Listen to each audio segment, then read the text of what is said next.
Good afternoon, folks. Here we are, a little bit red-eyed, but we are ready to rock and roll for the third European Tour event in Rydz. How is everyone in the chat room today? Hope you've had a good morning.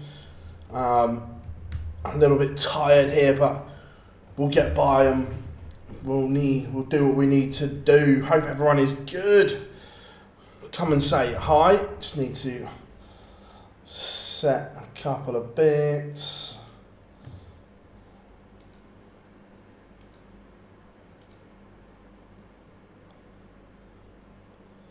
What's everyone up to then?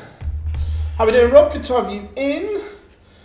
Like I say, a little bit red-eyed, a little bit tired.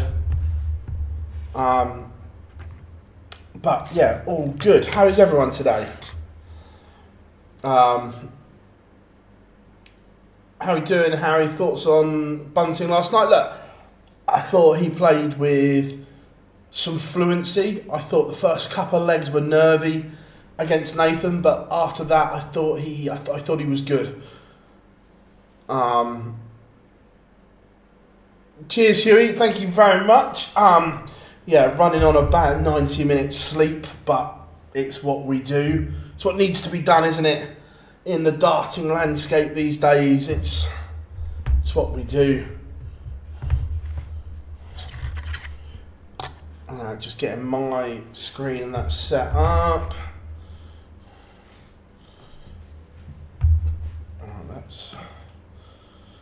You should be able to see that all right.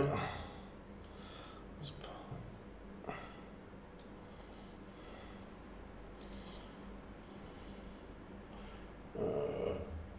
pop that there, and that can go to there.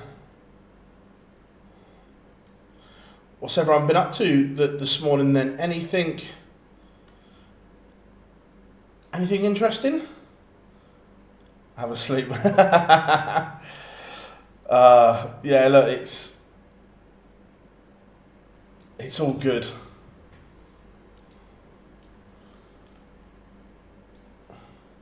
Can't keep us down.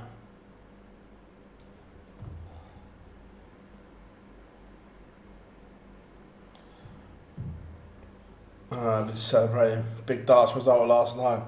Don't be hammering. Look, to be fair, Chris took his chances. In Brighton, it was the other way around, that he didn't take his chances, and this time he did. But it's all good. What do I need? PDC TV would help.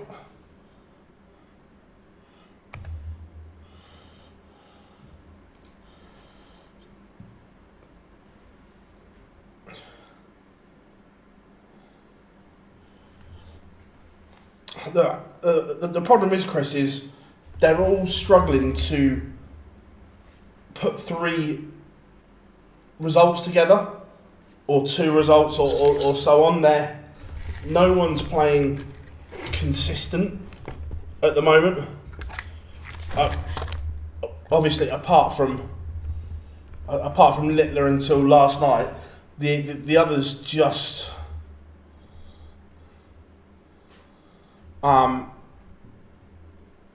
aren't doing it 3 games in a row. They're all producing one game here and there, but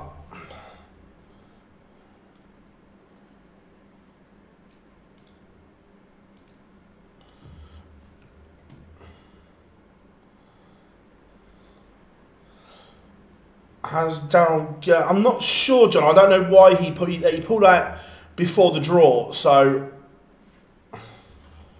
I don't know. How are we doing, Brooke? I am a little bit red-eyed. However, I wouldn't miss it for the world.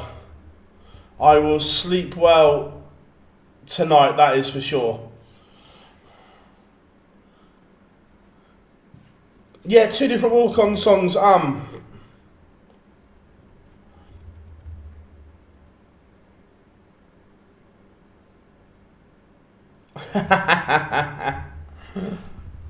Love that, Greatest Showman. Love that. Gerwin Price holds this tour. let's turn the volume down on that. Let's...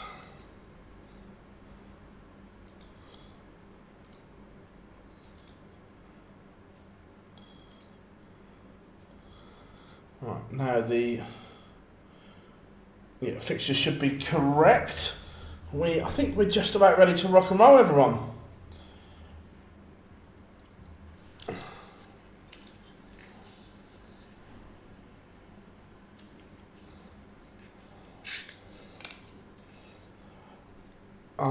Not sure, Chris, the production-wise of it.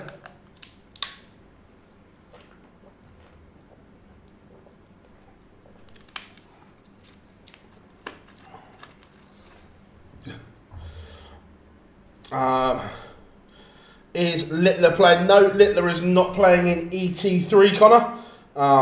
He was flying home this morning. It's much needed, Lucas. Have I spoke to Gary after PC10? Only on WhatsApp. Had a little bit of chuckle with him, sorting out. I am gonna go to his and do a sit down with him at some point.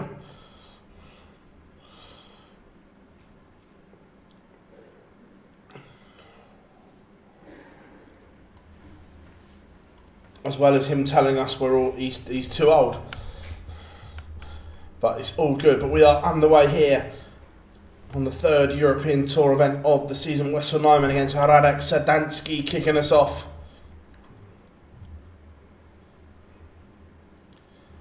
Any big names today? Yeah, look, the names are up on the screen. Cameron Menzies, Andrew Gilding, William O'Connor, Luke Woodhouse, Jan van Veen, Ryan Searle.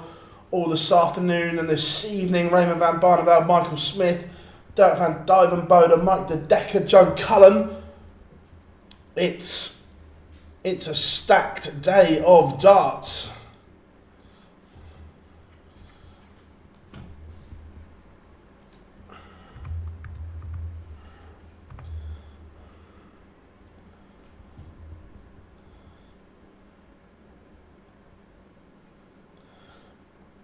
Not for they stayed at the village for Glasgow, didn't they, Chris?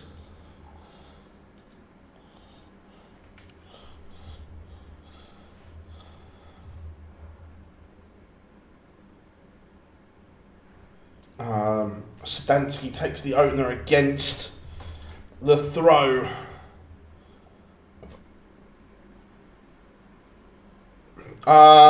It's Hugh and Kirk in Rydz.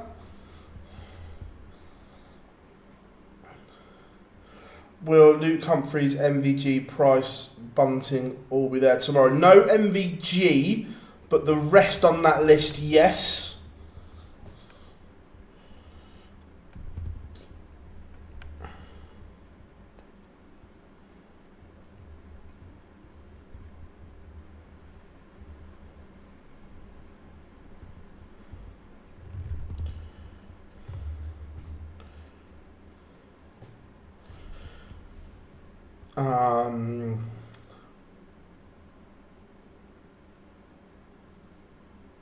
So, Chris, some of them definitely stayed at the village.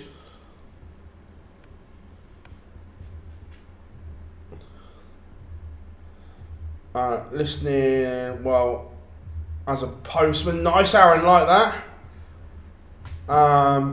Whereabouts is your round? Who's winning this? Look. Overall, I fancy a run from Dirk or Gezi.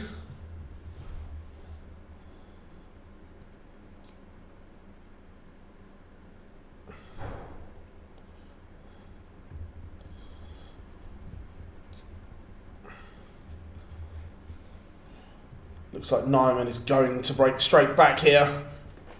He was a bit slow out the block. Sedanski punished, but this time around.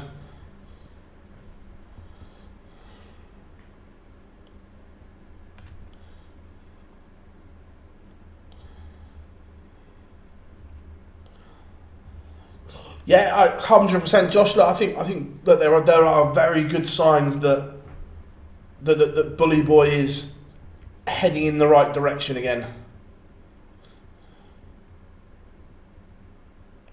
And it is 1-1. Wessel Nijman pins double 8. We are level in this first one. One leg all. Afternoon, usual suspect. Hope you are good.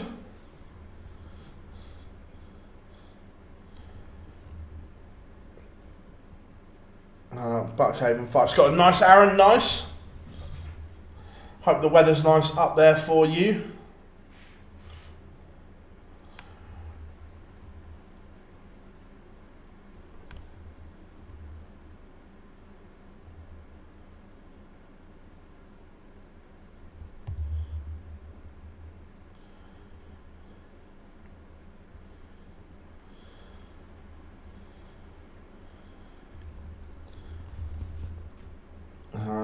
Right, so where were we?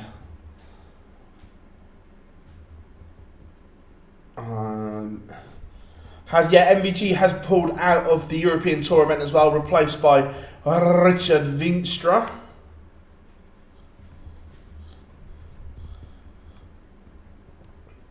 A busy week next week. Pro Tours Tuesday, Wednesday, and then the Premier League.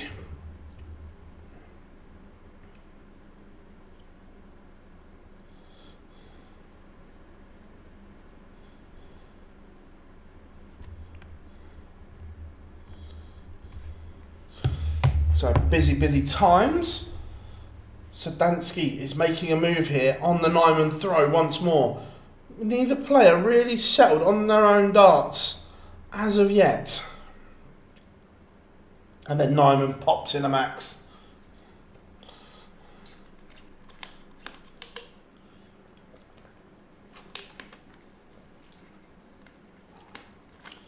Will it be at European Tour 4? The honest answer is, Daz, without looking, I don't know. Is for Munich or is for Graz? I don't think I'm 99% certain he's not at Graz. 2-1 Wessel Nijman. That 180 changed the complexion of the tie.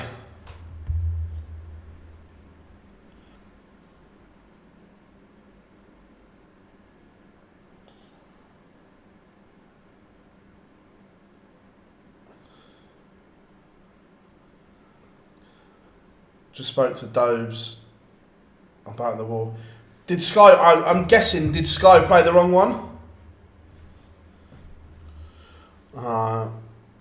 Has he got to go, mate? His ear gesture last night didn't do him any favours. I still think he's earned the right to take the Europa League. If we don't get to the final of the Europa League, then I think they'll pull the trigger.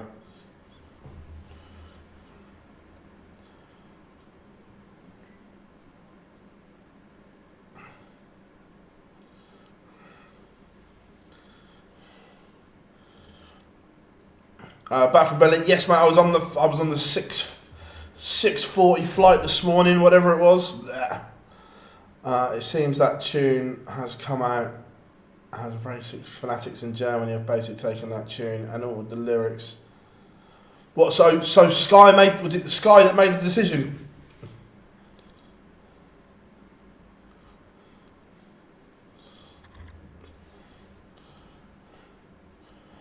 Be interesting to see if he uses it on the Euro Tour then.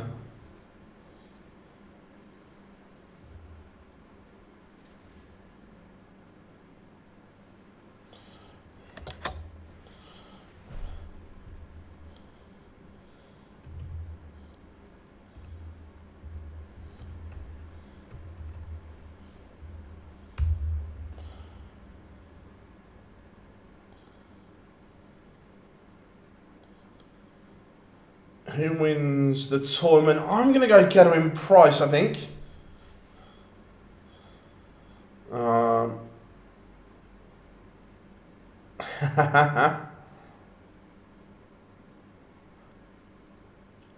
Robbie, I can't remember what the name of the song is, but Dobie's used it on the Euro Tour for ages. Wessel Nijman 3-1 up now on Sedanski. Yeah, a couple of my group chats going off. Kevin De Bruyne leaving Manchester City in the summer.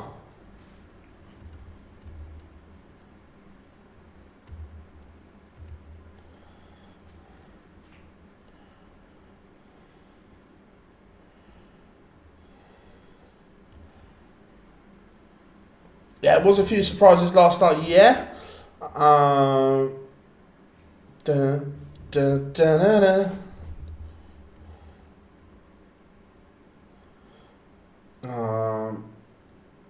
Why do you think Luke Littler keeps pulling out of these Euro Tour events? Part of it is schedule management. Look, he's a very busy lad, not just with darts. There are other appearances. We've seen him on the overlap, and things like that. But also, the top players are fortunate enough and can't be asked to go to events that are a nightmare to get to and from. KDB to the MLS, I think so. I think he'll go to the MLS, yeah. How many 140s? Dudes beats the Rotter. Who's winning? Jay wins, I think. Yeah, I managed it, but look, I didn't go on to Risa, and plus I'm shattered today. Nijman in complete control now, 4-1 to the good. Look, it's not a great game in terms of averages.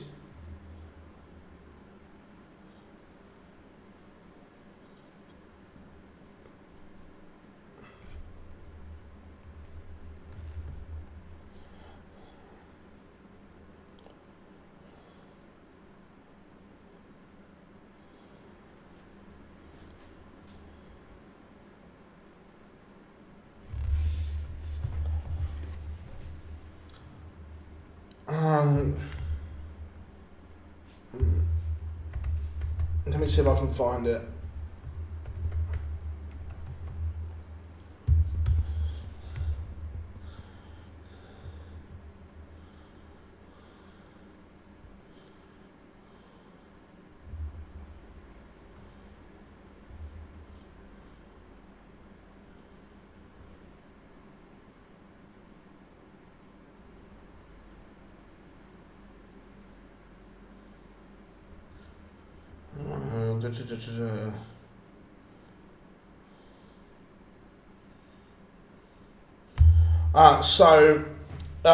It's L'amour toujours by Italian DJ Gigolo Antonio, however you pronounce his name. So yeah, L'amour toujours. I've probably butchered the pronunciation of that, but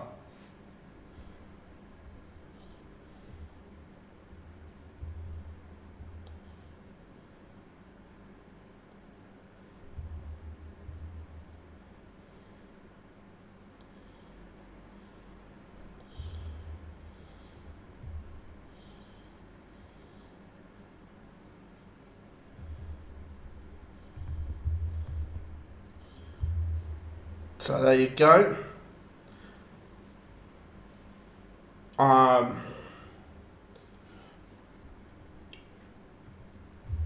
To that, I say he's used it on the Euro Tour for ages. Blake says, "What channel can I watch the darts on? Can't find it on DAZN." Depending where you are in the world, Blake, it will be on PDC TV, and if you have a VPN, you might be able to find it on Pluto as well for certain countries.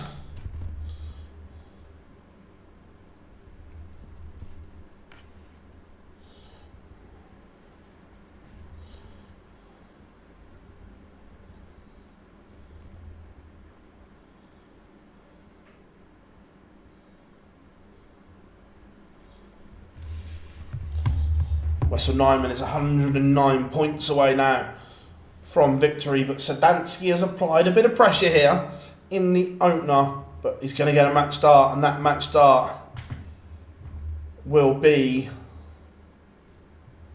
a double 16, and Wessel Nijman safe passage to round 2. Wasn't his brilliant best, but he's got the job done. A 6-1 victory over the pole.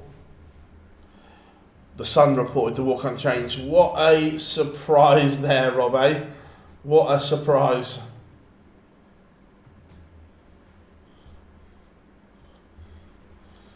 The good old Sun.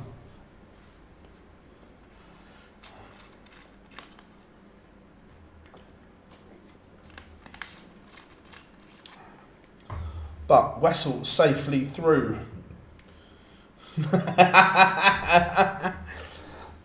You know the drill, Rob. You know the drill.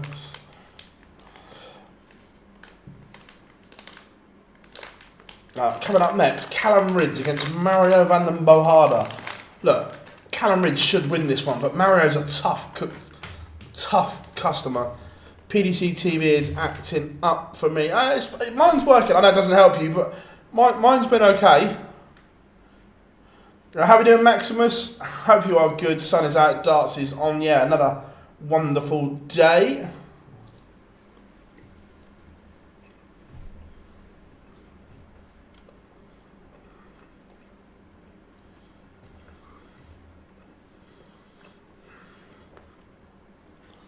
So, chat room, who wins the next one? Rydz against Mario Vandenbogaerde. But yeah, so Dobie's walk-on song, obviously, because it's German far right or whatever it is, the fact that they are in Germany today as well, it'd be interesting to see what he comes out to.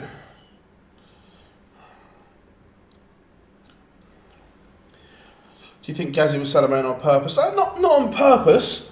I think it's what he does. That's just him.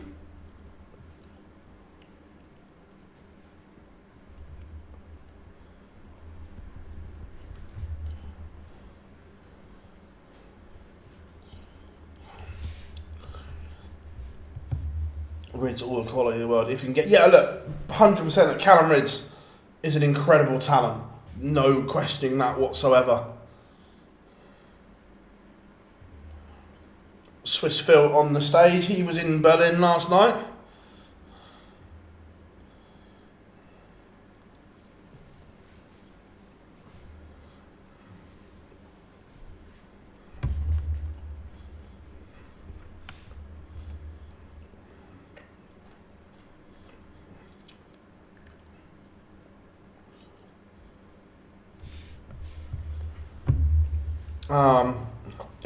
On the Euro Tour, it probably is known, Chris, but they haven't got as many boundaries as Sky and things like that.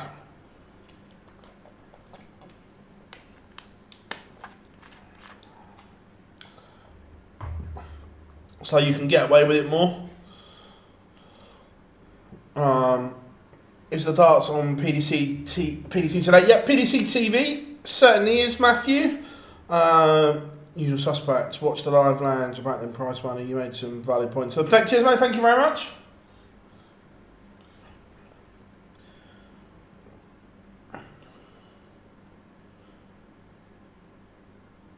So right. Bearing in mind, I haven't had a monster for a long time, but my favourite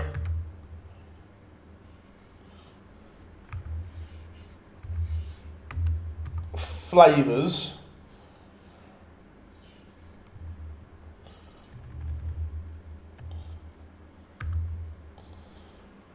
were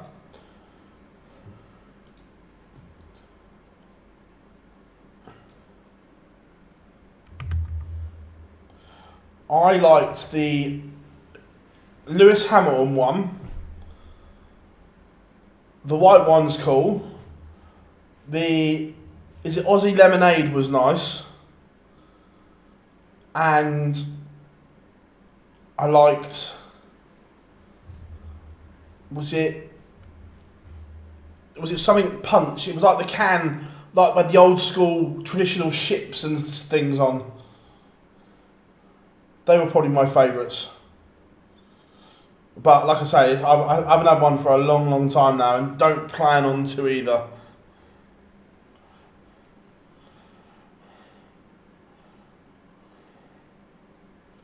Afternoon, Stephen. Hope you are good. Split today with Essex playing Surrey. Good stuff, mate. Good stuff. How are we doing, Kev?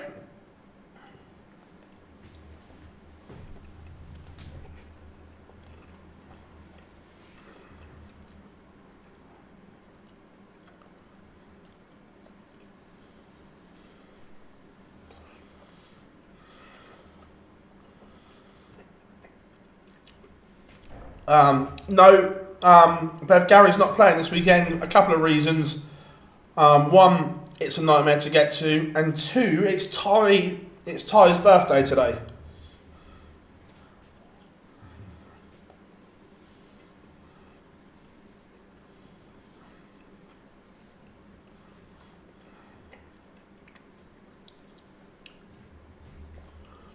Who do you think will be the top four in the world on top four after night 16? Luke and Luke make it, then it's a right mess. I think Gezi makes it, and I think MVG holds on if he's fit.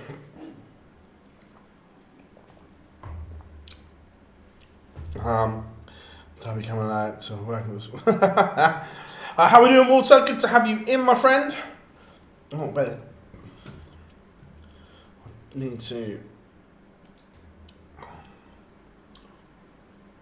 Mario Vandenbogaerde has won the ball in this game.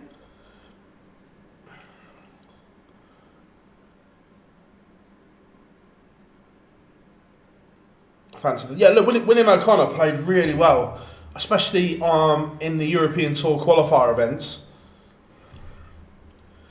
Not yet. I believe he was going. So he didn't drive, but he was driven home from Berlin last night. He was in the venue. He did some media. He tried to practice and just couldn't. So yeah, he was in the venue. He did everything he could to play. I didn't care. Literally, I flew in, went to the hotel, had a shower, had some lunch with Duzza. Just drop that name. Let me pick that one up a minute. And then went to the venue, worked, went back to the hotel, slept for 90 minutes, had a shower, went to the airport. No, so it would have been about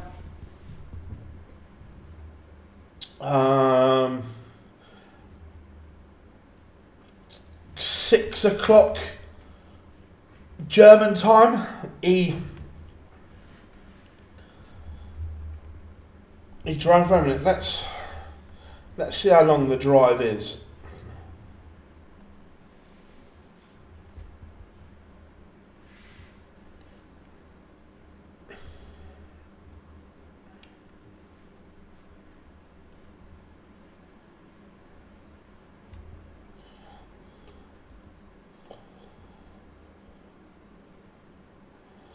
So it would have been a 7-hour drive, 410 miles for him last night. The rock and roll lifestyles, yeah. Yeah, Kev, like, don't get me wrong. I'm not moaning because I love what I do, but it's not all glamorous as some people think. Yeah. Yeah, I had a throw with Josh's darts last week. I actually really like them. They are a nice dart.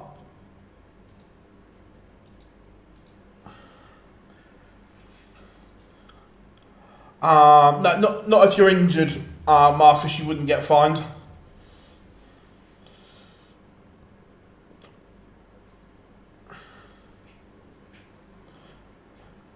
The thing is, I think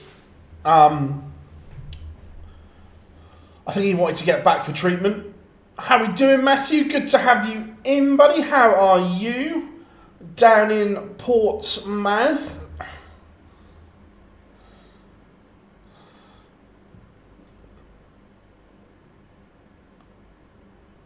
Callum Rydz might struggle with the pace of Mario Vandenbogaerde here. Not the quickest of players.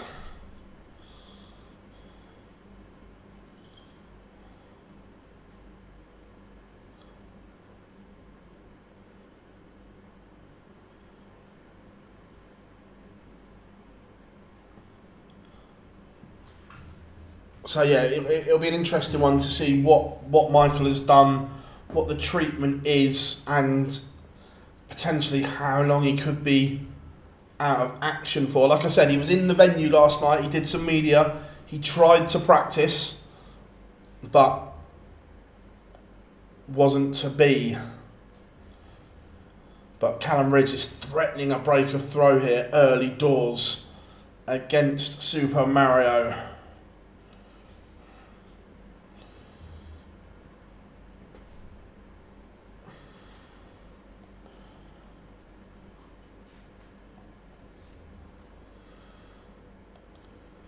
It's a shoulder issue. I don't know the ins and outs of it other than it's a shoulder problem. Oh, a cheeky little tops from Callum Rydz. The Riot is here to play today. All aboard.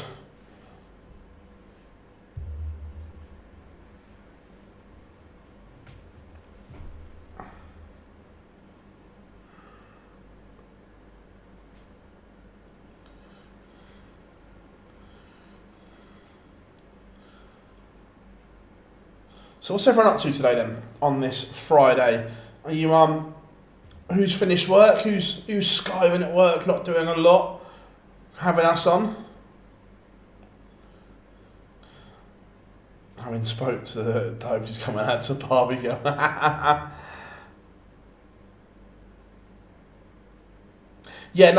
Walter, he's, you won't get fined for pulling out injured. How are we doing, K-Days? Godfather is in as well.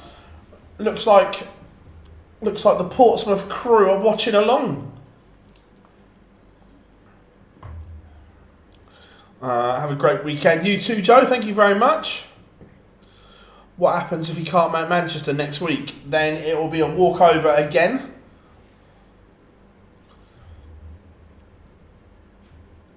To be fair, considering what could have gone wrong for Michael last night, he got away with it results-wise.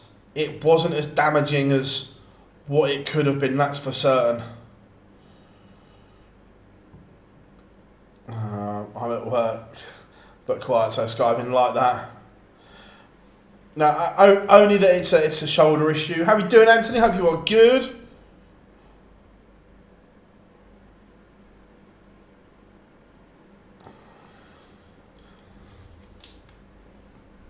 And Callum Rydz looking to back up the break with a comfortable hold here, leaving 32.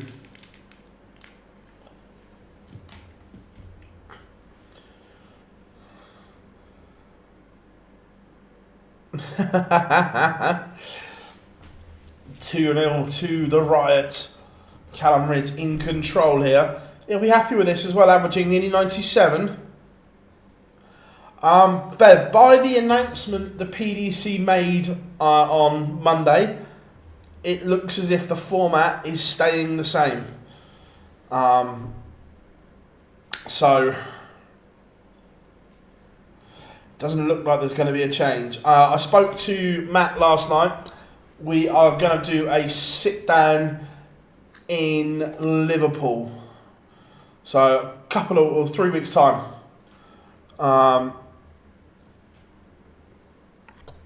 So yeah, Liverpool, we've got to sit down with Matt penciled. How are we doing, Luke? I'm watching it on...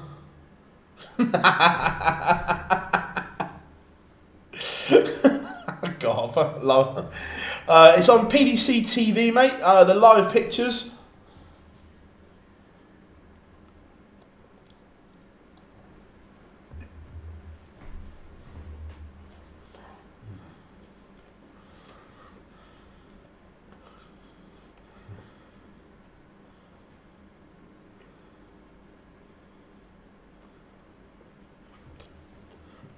To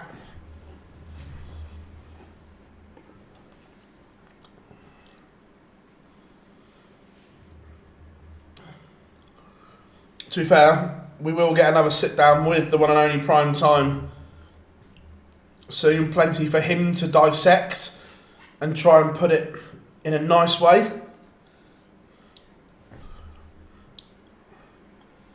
Cheers, Luke. Thank you very much.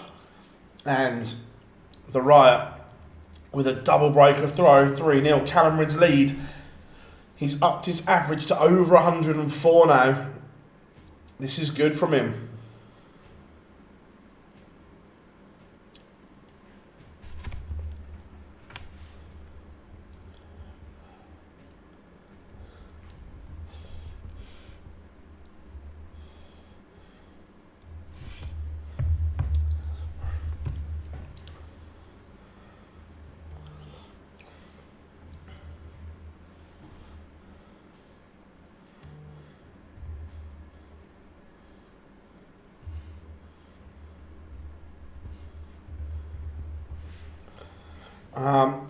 Yeah, look, I for the fan that watches all the time, I agree, Bevan, it's not. But for the fan in the venue and everything, it works. And the Premier League isn't designed for us geeks that watch every dart thrown. It's aimed at that casual market, unfortunately.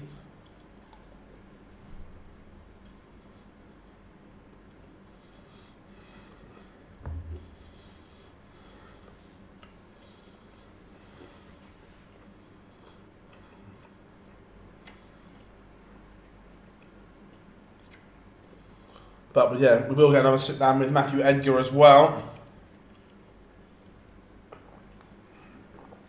I'm sure.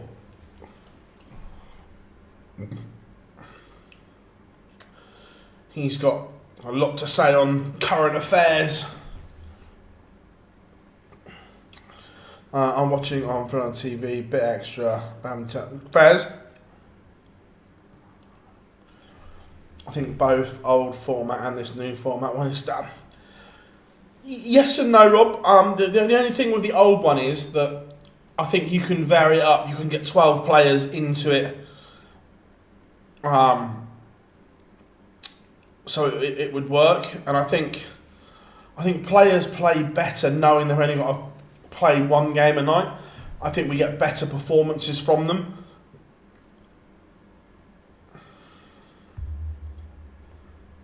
How we doing? He hope you are good. Christina is in as well. Yeah, I completely agree, Hendy, that for the fan in the venue, it is very good. There is that, Rob, as well, yeah?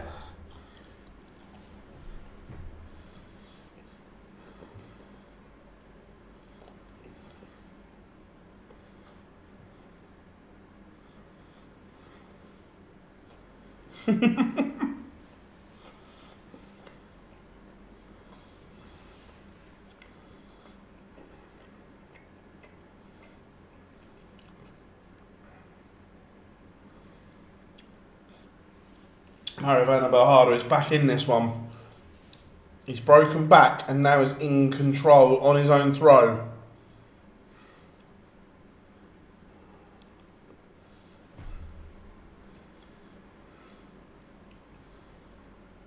Callum Rydz has done nothing wrong. He's still averaging high. It's Mario that's upped his game.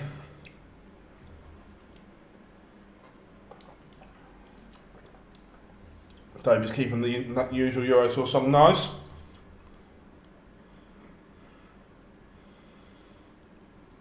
Yeah, it was nice to see Bunting win, and then he went on, got the job done. Look, he still believes he can make the O2. He's fully aware it's a tough ask, but he still believes he can do it.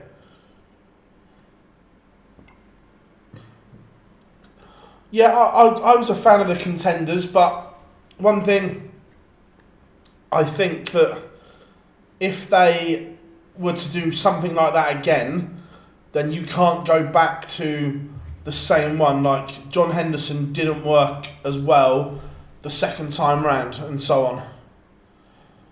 That's much better from Callum Rydz. He has immediately reinstated that 3-leg cushion.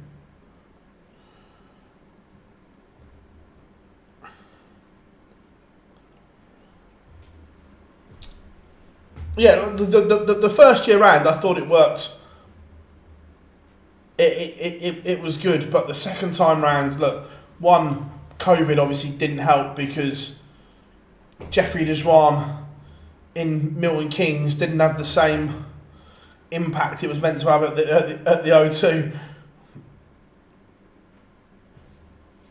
There are 8 games this afternoon, 8 games this evening, Christina. Like again, I get they try to go down like the local hero route, but for some venues it didn't work. In terms of how loose the player was connected to that area.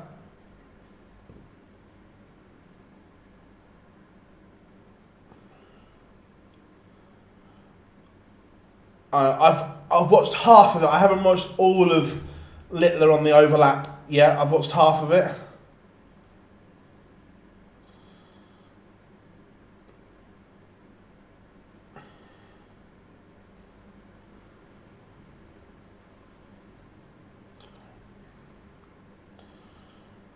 Callum Rydz would have been hoping that setup would have been a little bit better.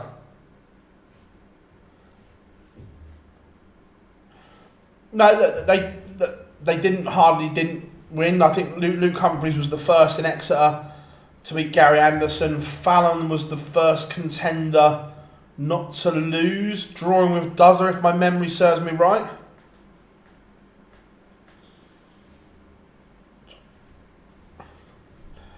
I know I'm nostalgic merchant, but don't you think the Premier League can ever be the same with that? Yeah, look, I've said this for a while, that the standard at the top isn't as good as what it was in those glory years. Yes, that's a good finish from Mara Vandenbogaerde to make it 4-2, 110.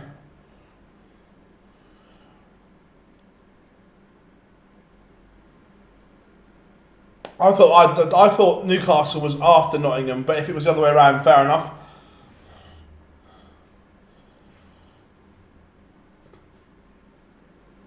I thought Newcastle was after Notts. My bad.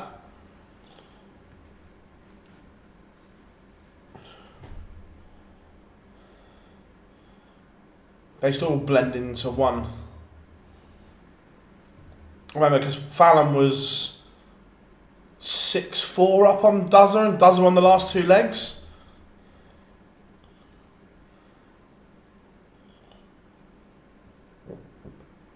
This has been a great response from Mario. He is going to cut the gap to just 1 here, and for the first time his average has gone above that of Callum. That they're still both exceptionally high here, but it's certainly, this has been a leg off for Rydz.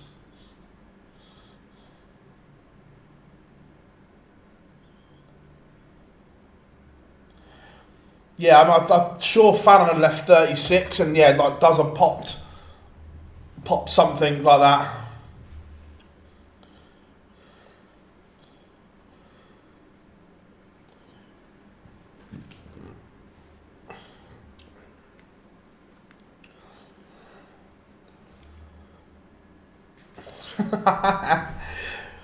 Because it was funny. Before they changed, or before the format change was agreed, if it had been 10 players, Fallon would have been in the Premier League that year as a permanent member. But then they ended up changing the format to what it is now. If it had stayed as 10, Fallon would have been in. There's a chance here for Mario to level up. He's had to find something. How are the Irish players getting on? None of them have played as of yet. William O'Connor plays later this afternoon, Poldrick. And Mario is asking questions here of the Rydz throw. Callum has just lost the scoring phase of his game at the moment. And this is a real chance here for Mario to break back.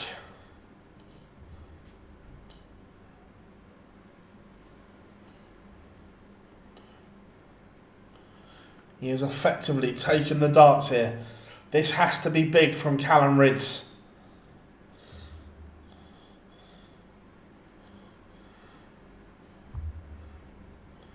No treble, disaster for the Riots.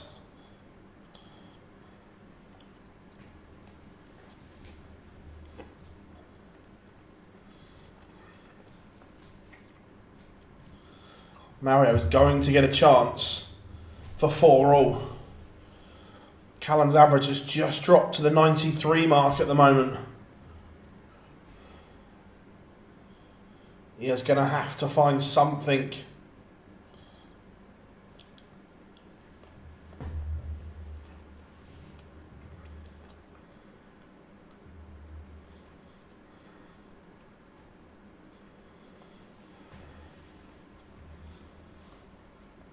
Mario has missed 2 darts to level, but this is a big ask for Rydz. The 145, it's on. Not now.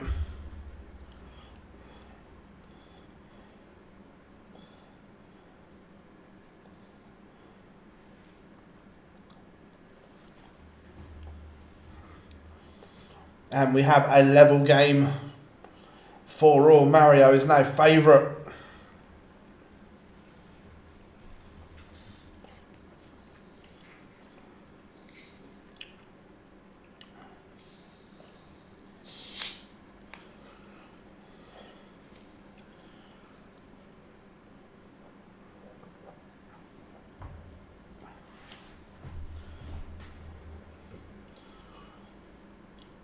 Yeah, Callum is up against it. Mario has found something here when it matters. Speaking of Mario and Luigi, how good is the Pringles branding bin with the Mario tie-up? Incredible. How we doing, Real St Andrews? I was in Germany for the Premier League, mate. Certainly was. How are we doing, Dave? Hope you are good.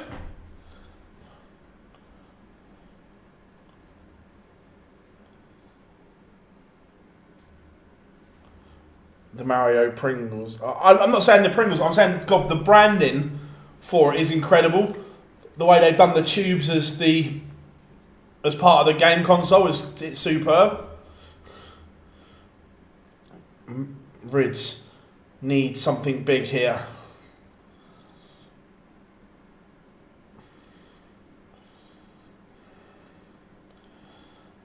Yeah, the way William O'Connor's been playing, I think he's got a great chance. Look, Andrew Gilding, we know, will be tough, but he's been playing well. Early start in a few hours chartered fishing trip for the morning. Nice, mate. Nice. What are you going out to catch? Any specifics? Rydz needs treble 19 for tops. Isn't going to find it. So Mario Vandenbogaerde is going to get the chance for 4 legs on the spin here.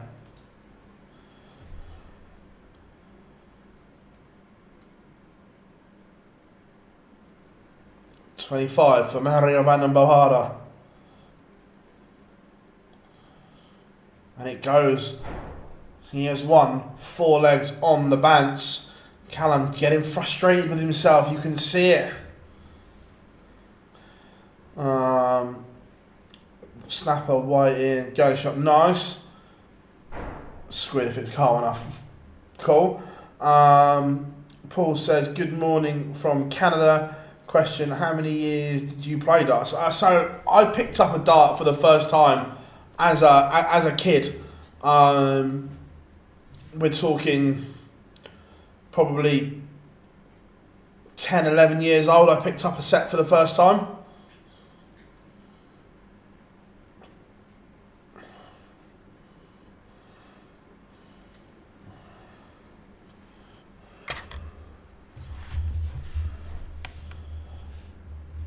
Callan needs this to force a last leg decider.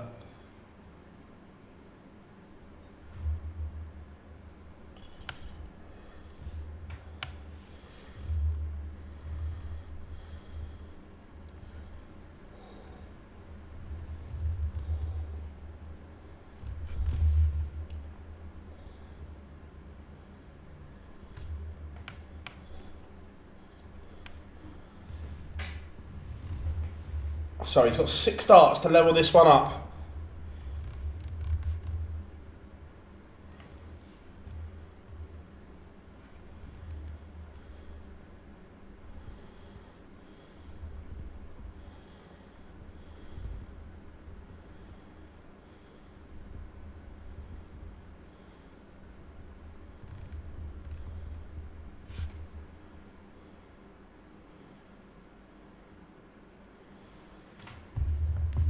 So Callan has made a mess of this, an absolute mess.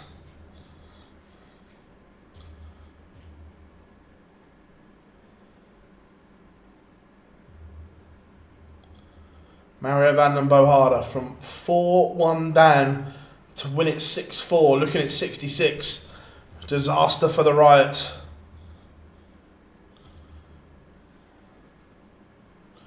I know he gets a lifeline, but this is a big ask.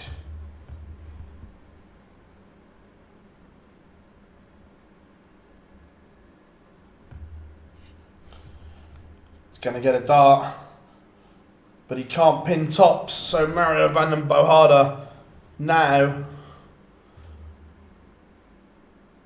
looking at 9-9 to send the Riot packing. And look, for half of this game, Callum Rydz was superb, but sadly he has been defeated. That will hurt. That will hurt indeed. Great comeback or a bit of failure to bit of both. Also, look, Mario's played well, but look, Callum will be disappointed. He hasn't, from 4-1 up, not to see that game out. He'll be disappointed.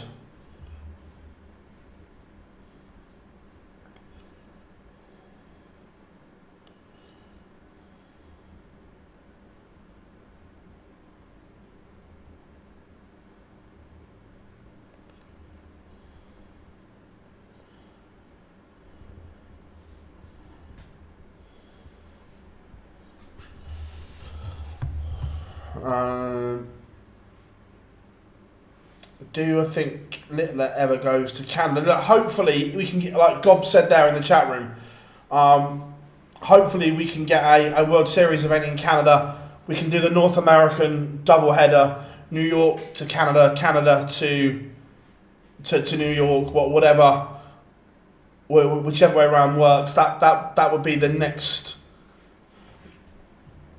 great step.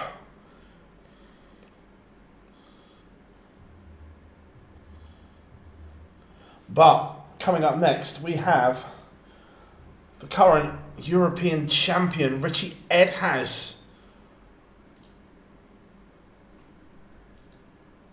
in action.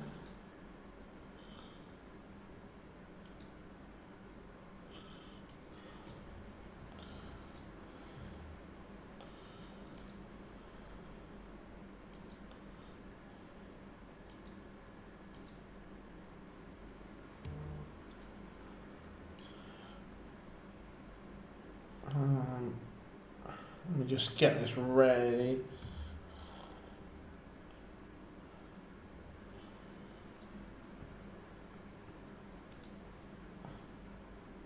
There we go.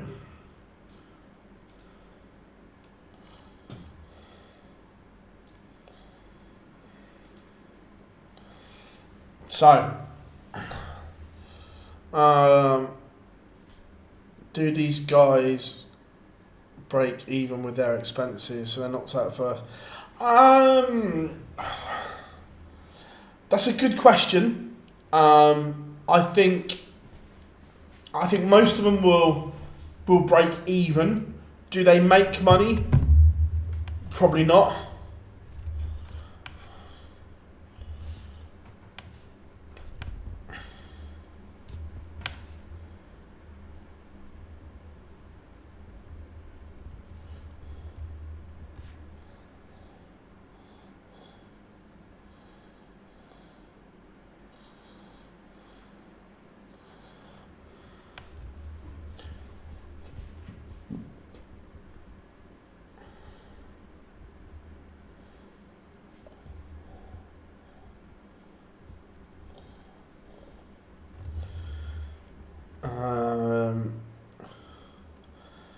That sounds good. We have had over the years some good. Oh look, Canada had some great players, Paul, and still up to this day. Matt Campbell is an incredible player. We've got Jim Long on tour now. David Cameron won a seniors TV event. Young talents like Jake McMillan. There are some fabulous players in Canada. 100%.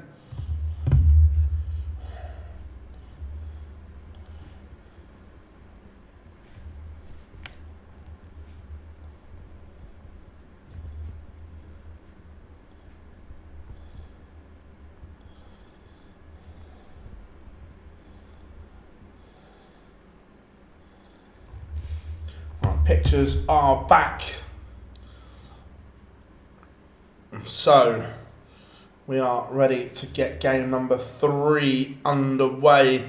The first 2 winners of the day, Wessel Nijman beating Sedanski, and then Mario Vandenbogaerde beats Callan Rydz. It's a good display from Mario.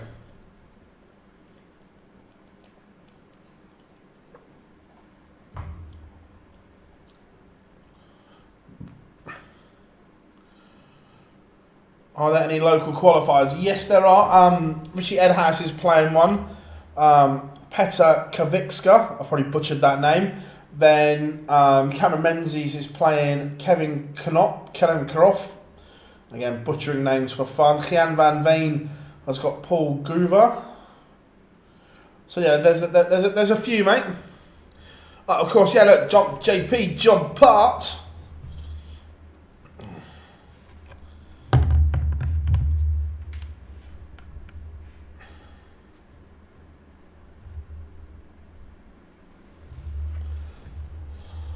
But Mr. Brzezinski is on stage to get the players on.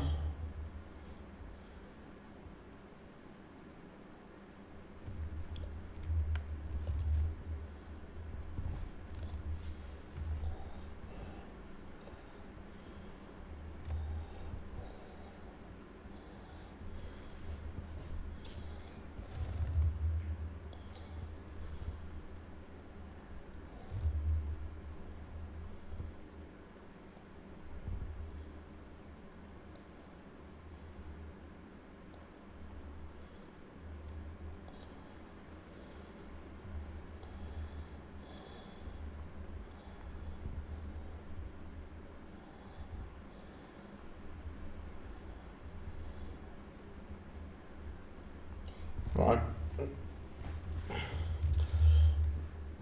So here we go. Match number 3. Let's do this, everyone. What are you saying? Easy victory for Edhouse? Or will it be a little bit more difficult than what we are thinking?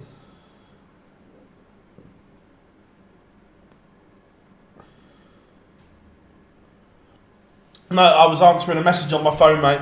My bad.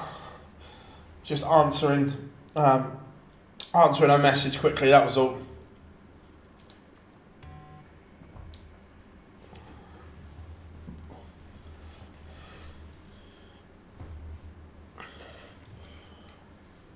So, Edhouse at the top of the walk-on, getting ready for a bit of madness.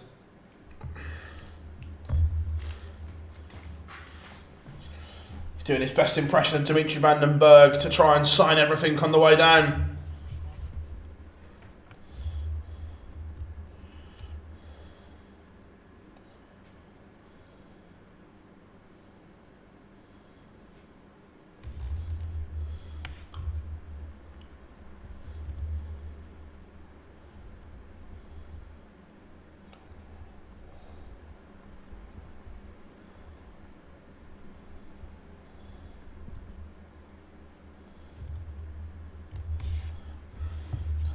But we've got the operatic referee back by the look of it.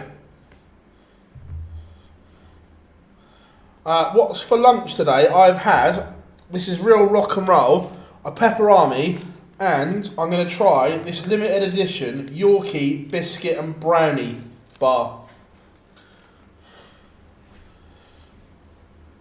So,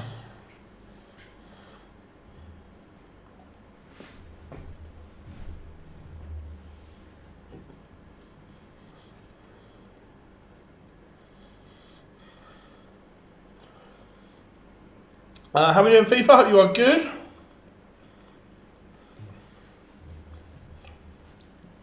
Right, Edhouse, the reigning European champion.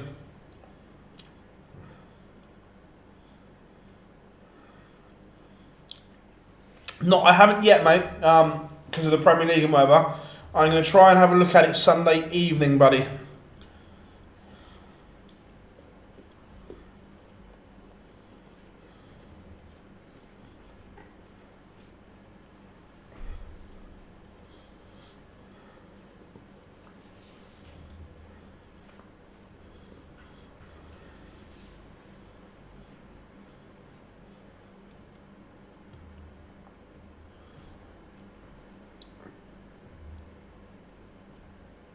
Right, it is game on time, and here we go. Match number 3 is underway. Coming up after this, the Maverick Scotsman, Menzies.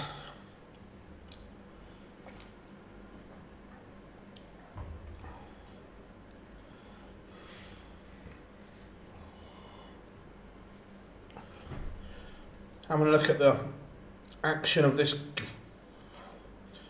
Not really a fan of the action, doesn't really follow through.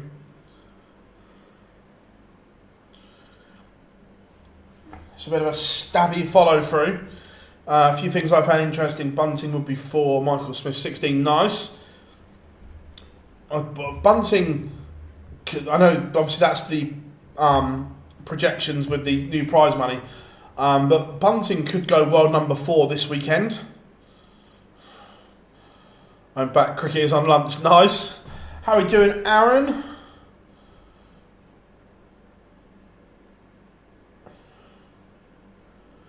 I'm not sure, Aaron, I don't know, mate. No, Luke Littler's not playing in this. I'm not a fire stick kind of guy, Aaron. I don't know if anyone in the chat room will be able to help you. This could be a 6-0 job. Petra is currently averaging 44. Welcome to the Dog and Duck.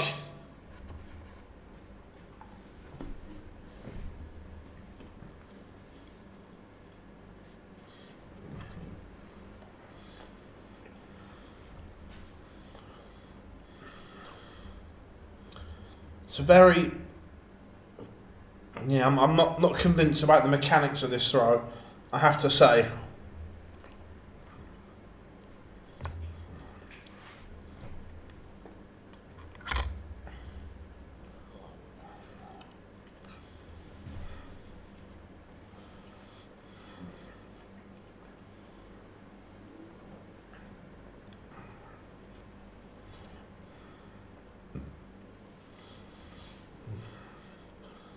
But then he finds a max from absolutely nowhere. Yeah. Upped his average from 44 to 74. 30 points on his average.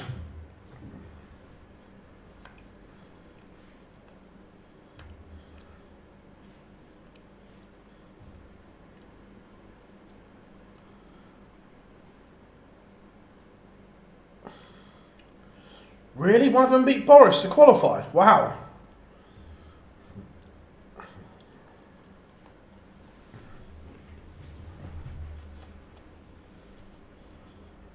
All of a sudden, he's going to get darts to win the leg, but can't take it.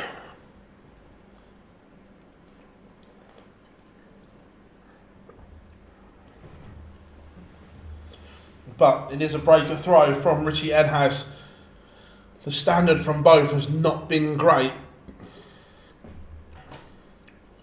He does like to fire himself up here.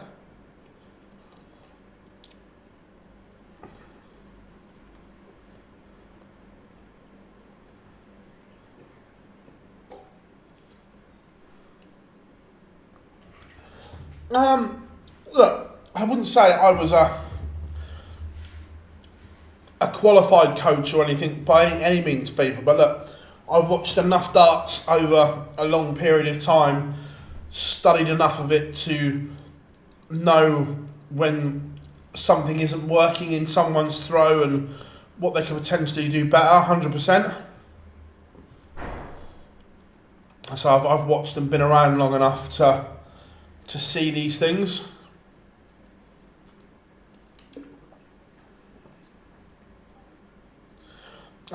Digital darts online, it's been a while. I'm all good, mate, I'm all good. Nothing that a good night's sleep tonight won't sort out. Remember, we are here for all 3 days of the European Tour. ET number 3 from Rydz. If you haven't yet, make sure you drop us a like and subscribe. You know where that little subscribe button is, and turn notifications on. You will not regret it.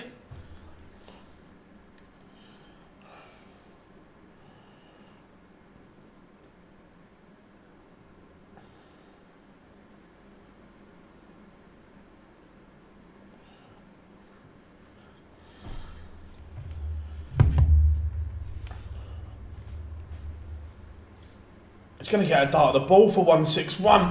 Where the bloody hell has he pulled that from? A 161 finish to break back. He's been quite animated. This is going to be a celebration and a half. When this goes, where has he pulled that from? That is a right rabbit out of the hat.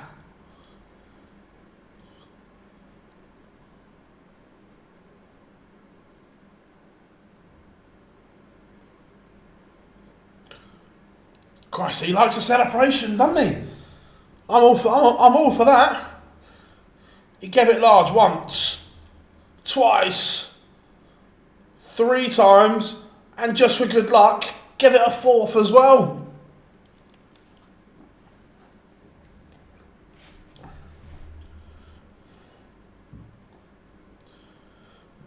Yeah, no, he's at darts 3-2 in the hub.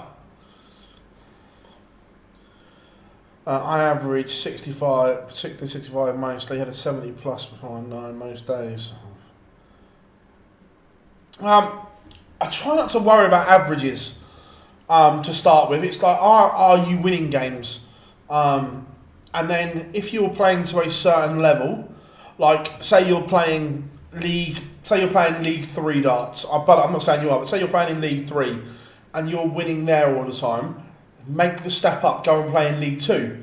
So you get on in there, just keep upping the level you're playing at, and if you're doing the right things at those levels and you're winning at those levels, that average you should see come up. Just in terms of technique as well and things like that, make sure that the technique is sound.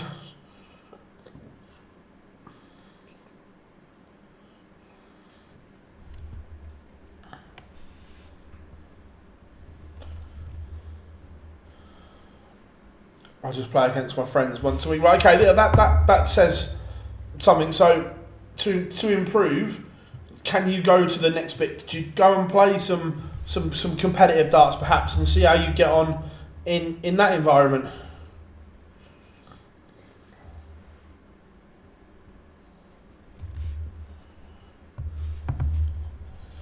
So Richie Edhouse is under it here. This game started slow. Now, It is in the mix.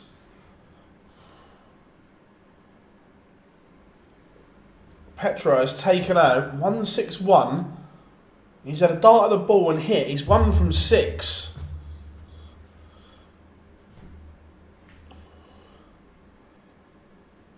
He can't hit doubles on the outside. Just leave the ball, man. He's a ball specialist.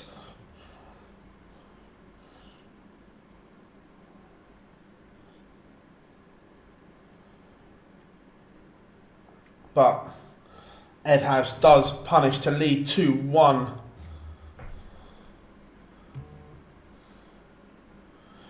Have you ever used the molded flying stem system or thoughts? And yeah, look, I've got some here.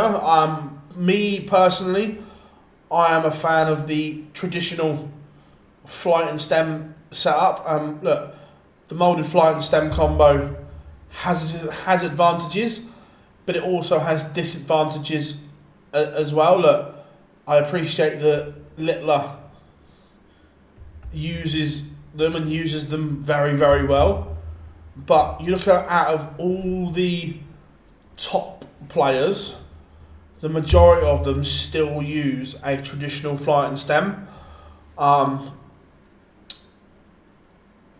would say if you're going to use one and want to use one, have a trial with them, experiment. Obviously, there's different sizes and so on. Look, they work for some people and not others. Personally, I'm not a fan, but that's just because of my throw and so on like that. They work for some people, not for others. But how are we doing, Antoine? I hope you are good.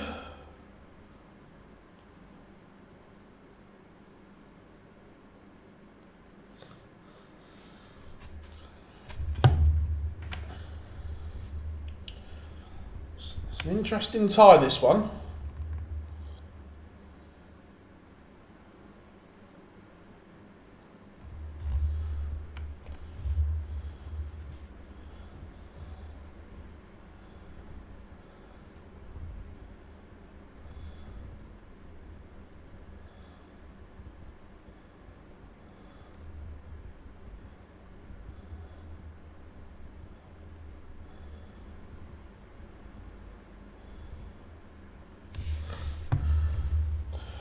And Edhouse leads 3-1, but it kind of flatters the score at the moment. The doubling has let him pare down in this one.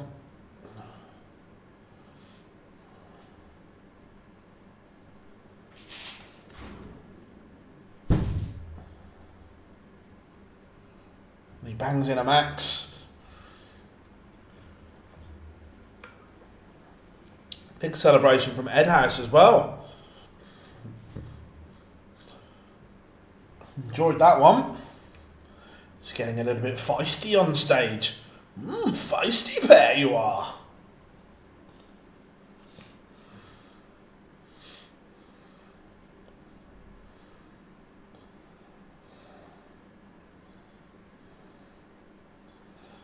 I think Edhouse is actually enjoying this battle here. He's smirking away. Yeah, the operatic referee.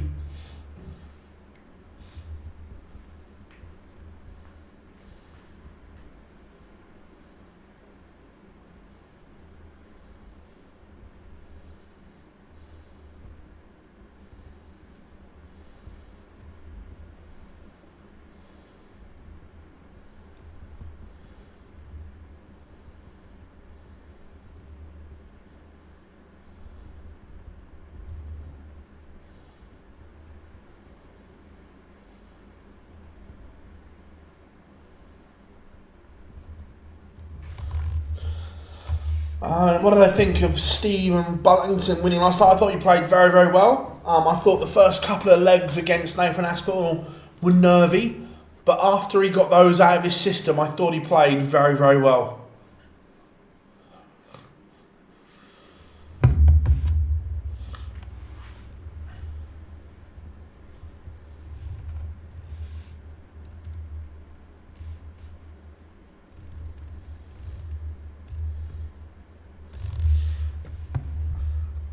it is 3-2.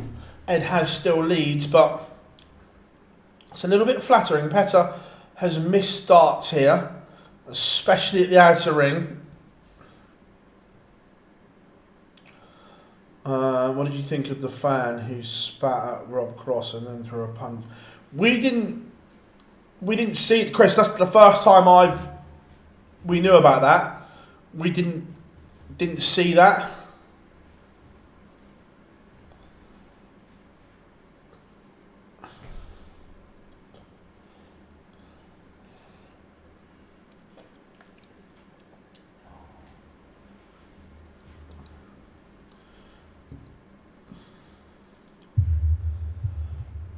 Also, the German security on the fan side of it were a lot more brutal than the venue security in the UK, from the bits that I saw. People were getting kicked out.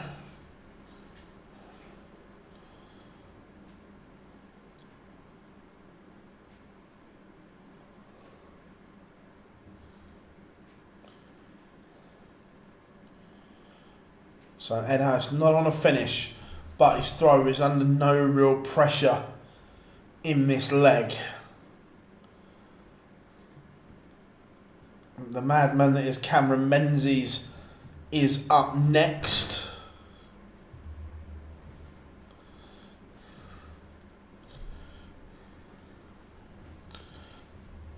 Edhouse has left 76.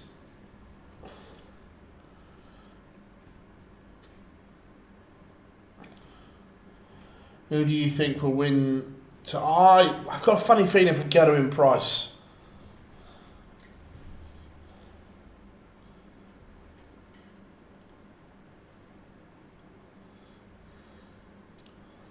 It's weird, but Berlin's a funny city because there's still parts of like the Berlin Wall that are still there and everything. It's weird that it's not been knocked down totally. Edhouse coming back for double 10 to reinstate that 2-leg cushion, 4-2 lead. Is it incoming? No, it's not, and again he's made a mess of it.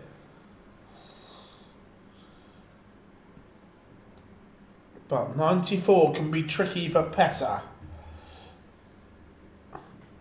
Petra.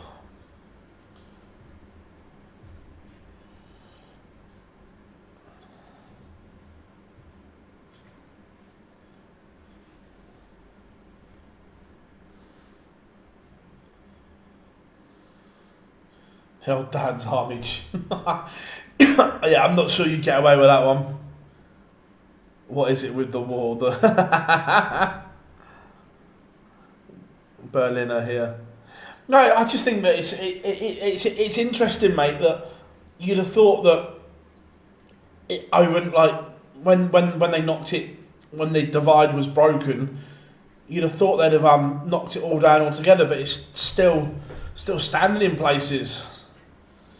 Richie Edhouse has made an absolute mess of this leg. And is he going to pay the price? He is. It is 3 legs all. Afternoon, James. Hope you are good. Yeah, no, look, I'm all good. A little bit tired, but look, I'll get through today, and a good night's sleep will sort it all out. As Petra gets the crowd involved, he's asking more from them. He wants more.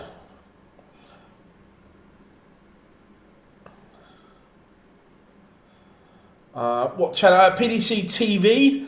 Jack, the European Tour is on. History, mate. Yeah, no, look. I've been to Berlin a few times. It is a very historic city.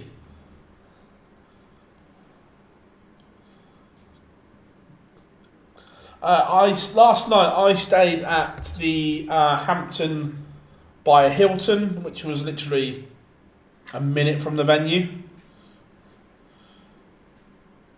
Yeah, this is a very scrappy affair, Walter. That missed doubles are both only 25% on the outer ring.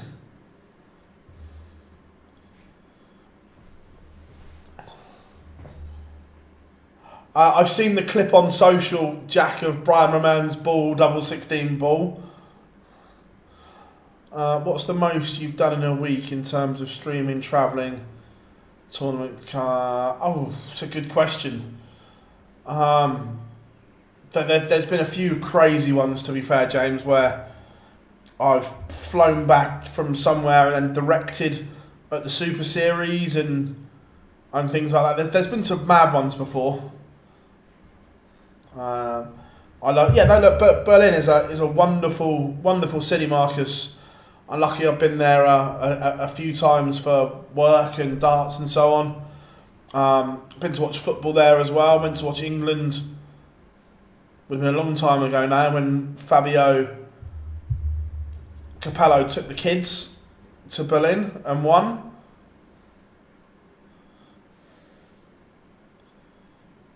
Manchester next week at the, I'll always call it the MEN. It's not. Is it the AO Arena now? It'll always be the MEN.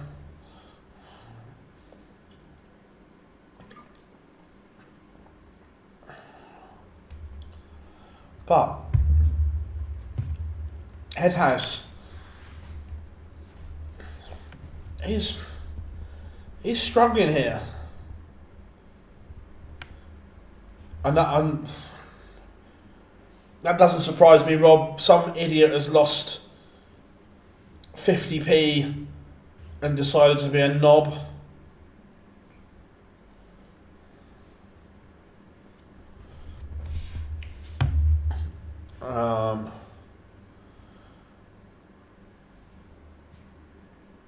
Is that the old darts? I see. I've just Dr Pepper sugar free, the cherry one. There's too much going on. I've got a sugar free Dr Pepper and a Pepsi and a cherry Pepsi Max.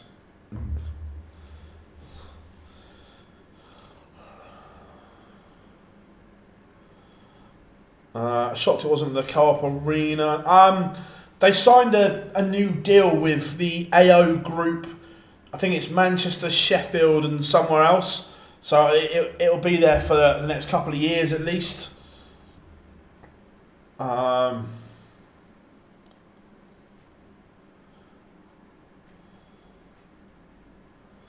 can't remember if we failed to qualify, but I remember we took the kids to the Olympic Stadium in Berlin and won. I was actually 40p. Is Rock the only Northern Irish? Yeah, I think so, off the top of my head. When you get to iconic venues like MSG and other big venues, it makes... Oh yeah, look, it does, I agree. Mercedes-Benz, I still call it the Mercedes, but it was weird. All the Uber Eats branding all around it as well. Like in the old thing, there was a massive great big Mercedes logo in the ceiling that looked down. That's all obviously gone.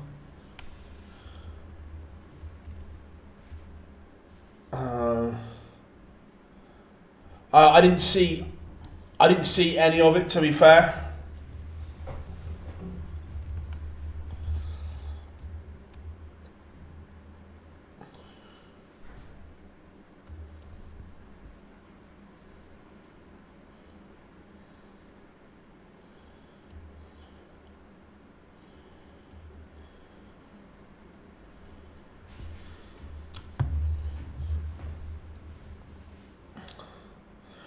Do you know how for the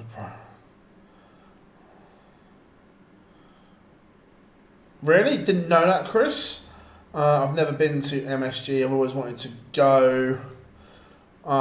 Good darts boxing WWE, but don't know what else in terms of sport they do that. Oh, MSG, mate. They've ice hockey, basketball, then obviously boxing and so on. The concerts, the history is unbelievable. Yeah, look, Madison Square Garden is the mecca, and to win at MSG or just play at MSG is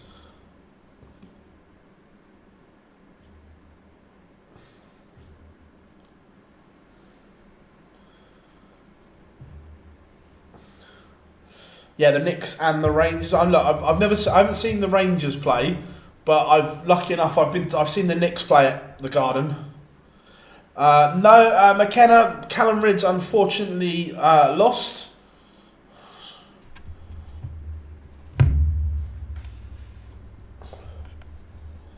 This is turning into a right battle here.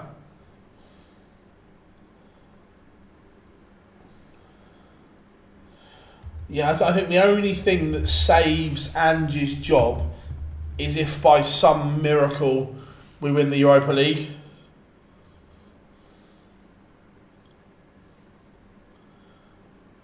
MSG or Ali Pally. In terms of venue, MSG, 100%. For me, MSG is arguably the most famous venue in the world.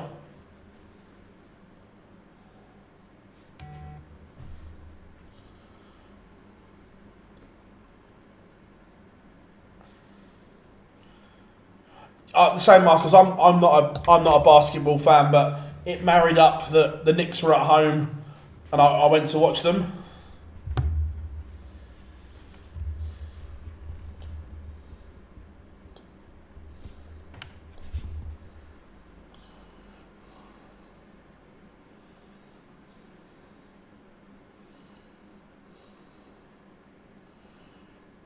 Wow, I've got no words, Chris.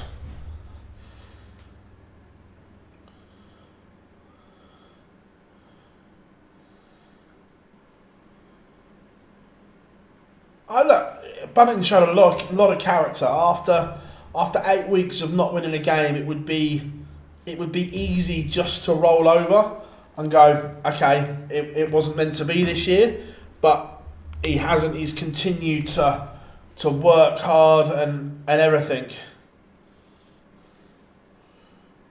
Right, this match is in the balance here. One of them is going to go a leg away. It is some scrap, Huey. It's going to be a dart at tops, and he misses. So Edhouse is going to get the opportunity to break. Yeah, Rob, horrific message. Horrific.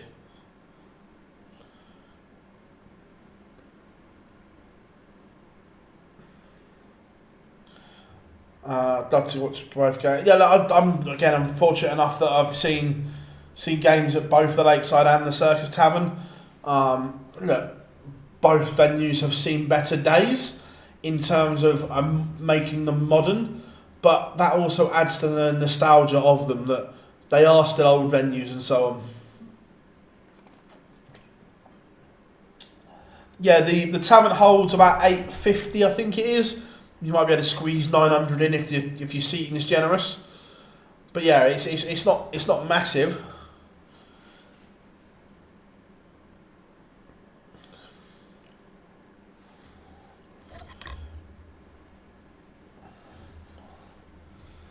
Coming up next, the madman Cameron Menzies.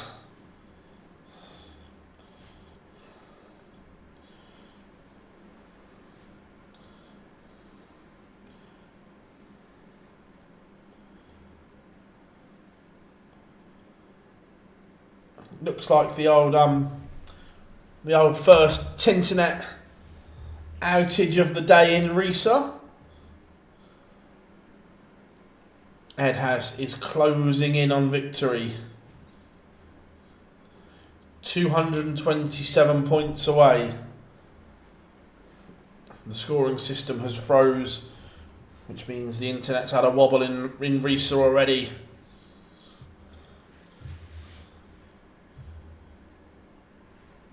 But Petra bangs in a maximum. He's loving life. He's giving it the big Billy Bollocks. But Edhouse is going to get a match start. Oh, he's not. He's been greedy. And instead of making short of the single number, he chased the treble and went in the wrong side.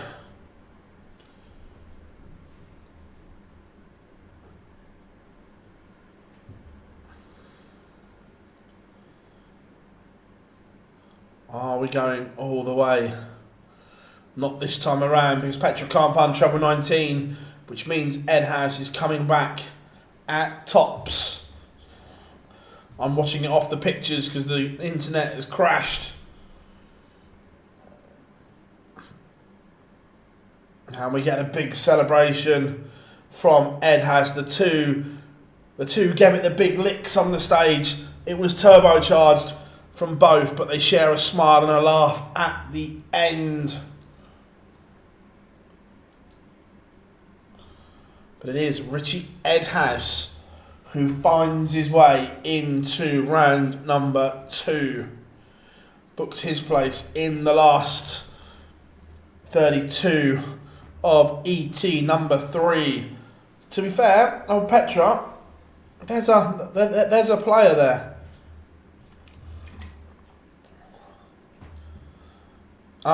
Basically, because he lost, someone has sent him, I'm not going to repeat it because it's horrific, but wishing the things on him and his family that this idiot has put on social media is horrific.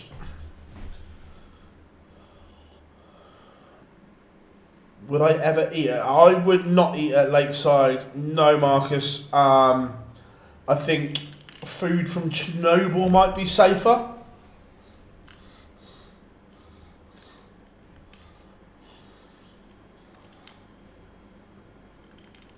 Don't get me wrong. Look, the history at Lakeside is incredible, but no, I wouldn't be risking the food. No.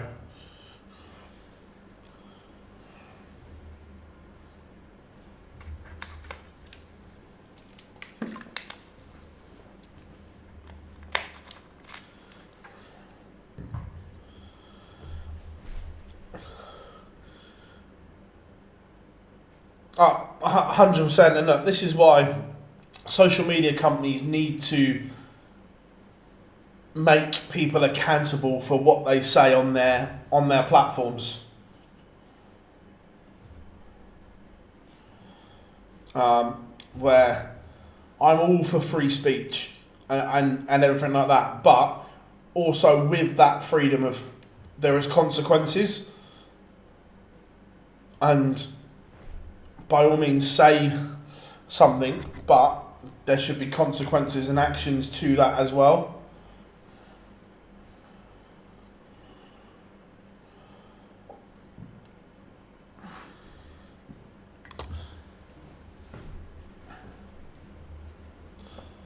So, next, Menzies, the Maverick.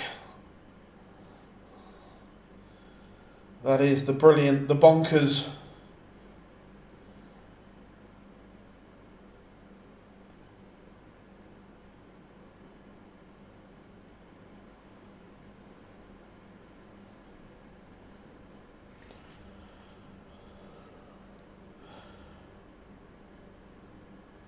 Oh, yeah, I agree, Rob, that unfortunately social media companies don't want to hold people accountable and so on, and yeah, look, I agree it's never going to change. It should, but unfortunately it won't.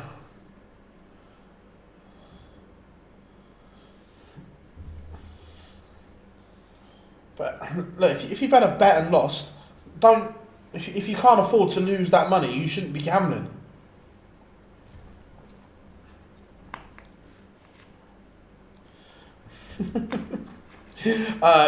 Yeah.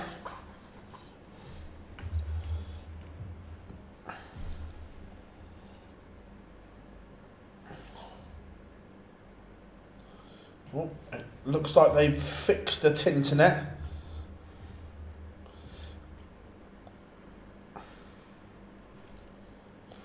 In Rydz, hopefully.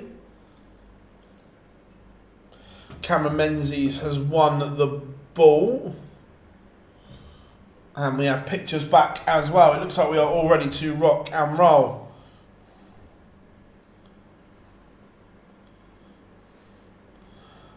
From someone who was a gambling addict, the fault is on the punter. Yeah, 100%. And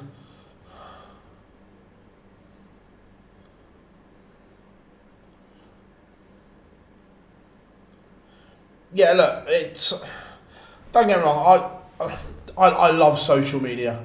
I think it's a great thing, but it can also be a horrible place as well.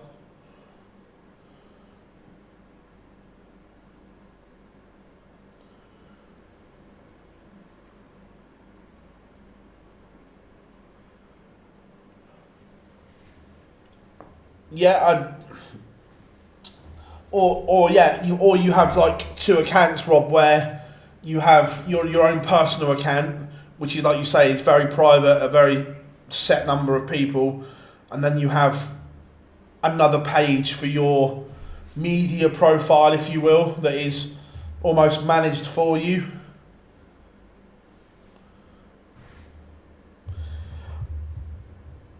Look, I fully appreciate that.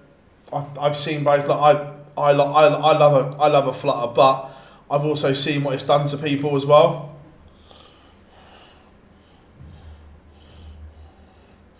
But the players are walking on.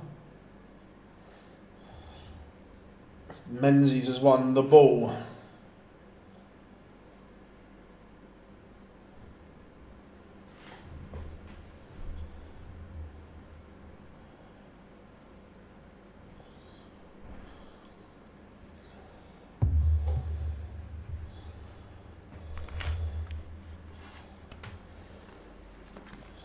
Sorting out my iPad a second.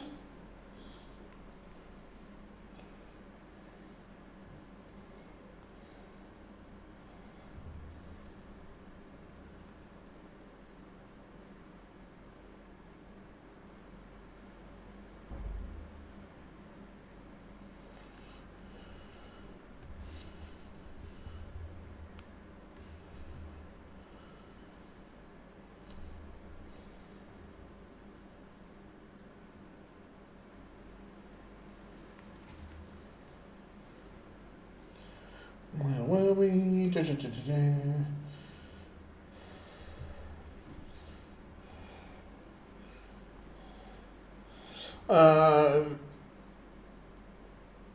Fill places in a second. To be fair, from a punting point of view, there was no value in some of today's games at all.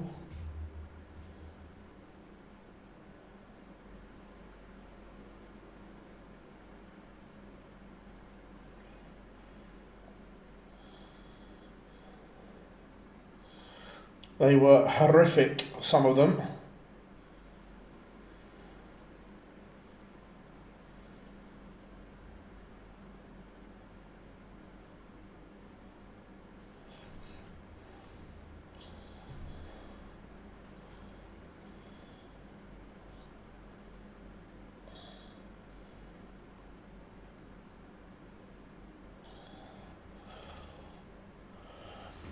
This game is so mentally tough. Jack Paul's out there, Daniel. Yeah, look, I agree. It is a mentally tough game.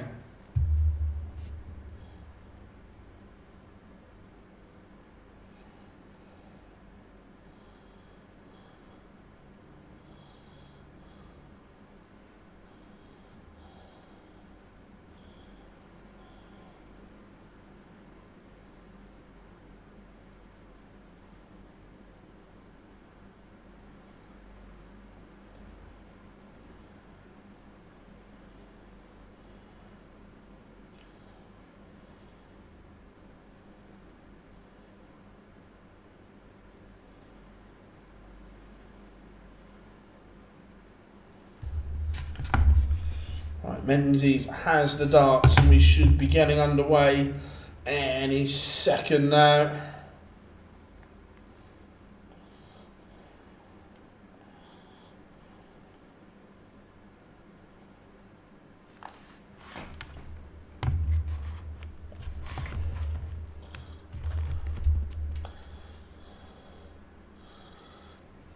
Right, who wins this one then? I've not had a look at the national yet. I'll have a look in the morning.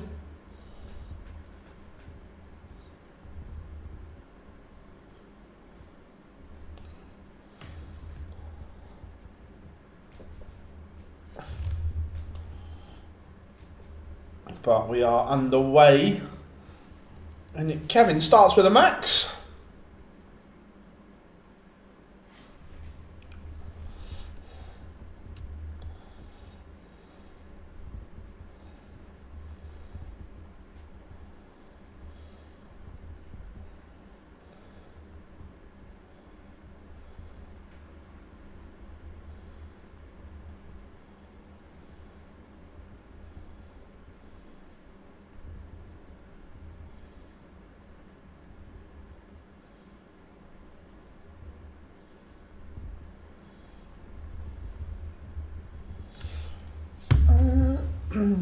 Is the stats not? Let's refresh this a second. See if the stats come back. No, they haven't got the stats working yet.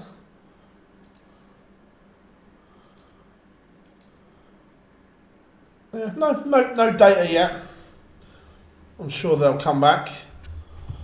But despite the maximum, Menzies is in control here.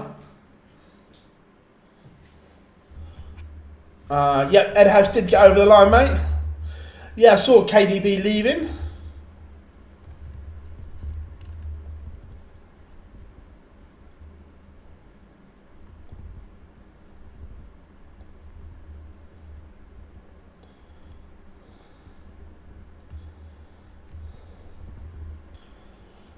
Menzies to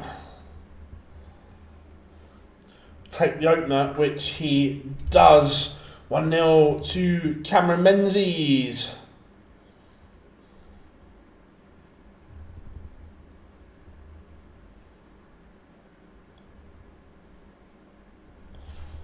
The Maverick Scotsman leads 1-0. And we've got some stats back, which is good. They've obviously fixed the issue. Oh, I'm just going to stand for a bit. I need to keep moving today, folks.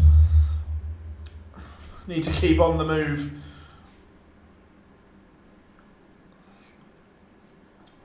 Menzies threatening a breaker throw here already in leg 2.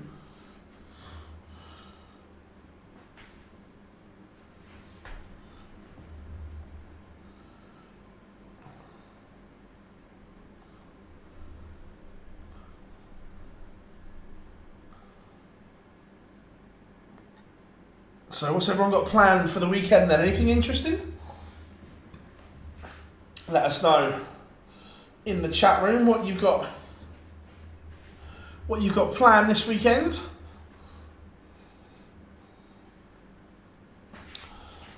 Two slack visits has let Kevin off here. Menzies has not applied the pressure like he would have wanted. And now Kevin Knopf looks favourite to level up.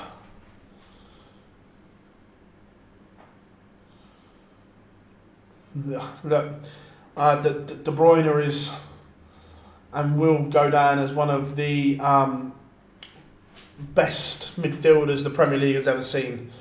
I'm not going to say the best or top 5 because that is very subjective and debatable because we've had so many, but De Bruyne has been one of them, and all of a sudden Cameron Menzies pings a tongue topper from nowhere. The 116 goes, and again this explosive, this maverick style of Menzies is just so watchable. Volunteering at a local museum, love that, mate. Love that indeed. Off to watch the Mighty Hammers with my son, nice.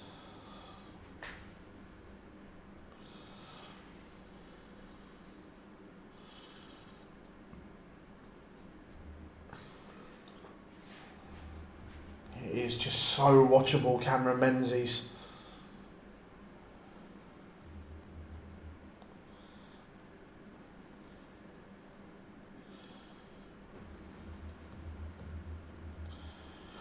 Look, again, that it's subjectional, and look, I think Steven Gerrard was a wonderful midfielder. I think they're different types of players, but both wonderful.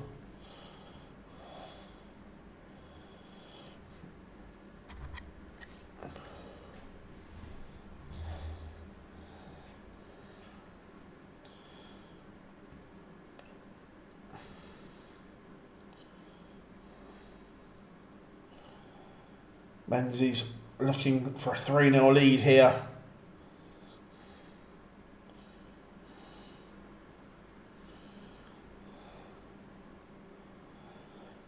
Yeah, but Jack, you could say the same that Harry Kane is one of the greatest Premier League goal scorers ever and one of the best number 9s the Premier League has ever seen, and he doesn't have a Premier League title.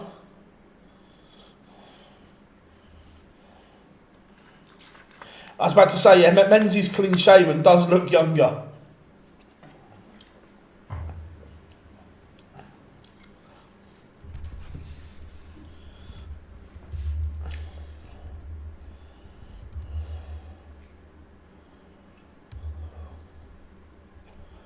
It is 3-0. Cameron Menzies not hanging around here.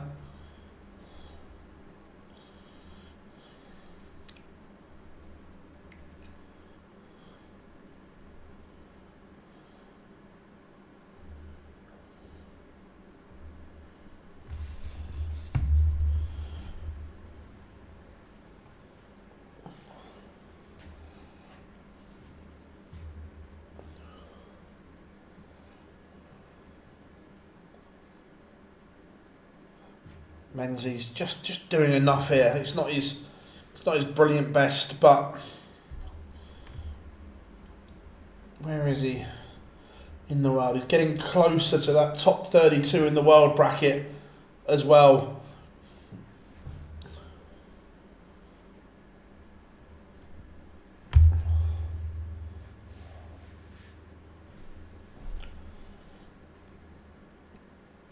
Jack, there's no way in a million years Jose is buying Steven Gerrard to sit him on the bench. He had a plan in his mind, would have got the best out of Gerrard and Lampard.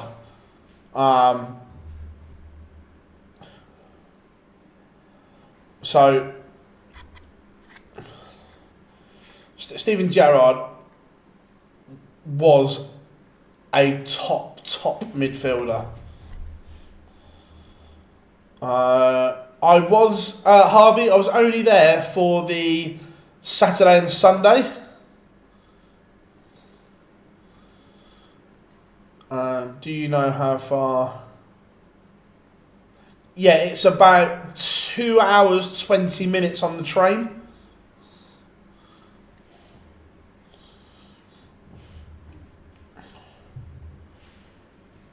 Or about a 2 hour 10-minute drive, I think Mr. Brzezinski said last night.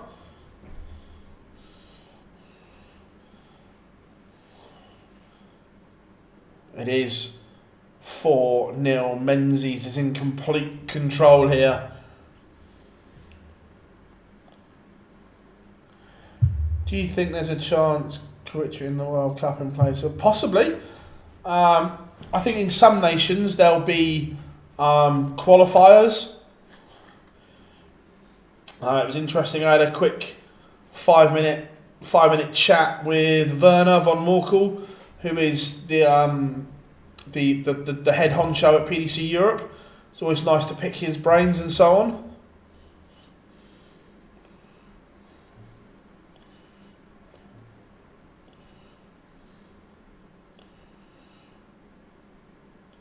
Coming up after this game should be an absolute belter of a game. It will be Andrew Gilding against the Magpie William O'Connor.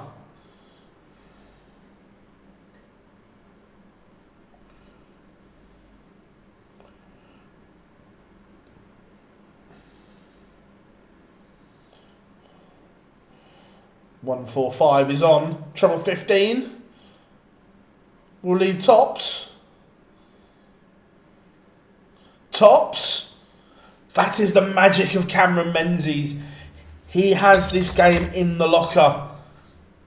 The 145 goes in the blink of an eye, and it is 5-0 to Menzies. An incredible finish from this Maverick Scott.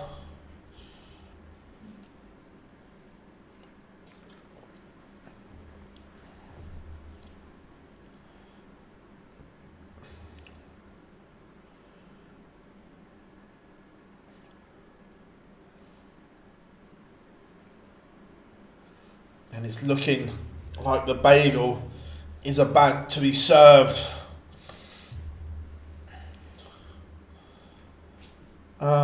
Is the PDC Europe a different company to the PDC? Yeah, look, they're different companies, but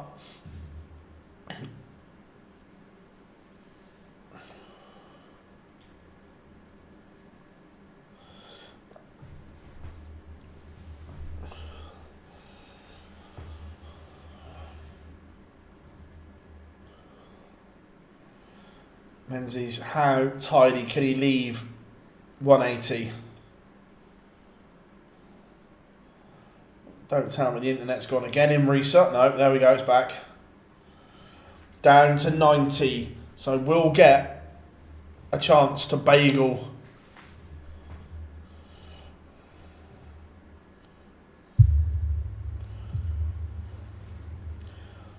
$90 for Menzies.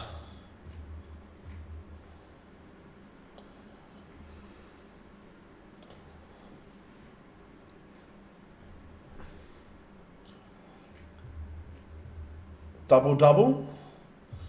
Double double it is. It's brilliant. It's stunning from Cameron Menzies. Double 18 to seal a whitewash.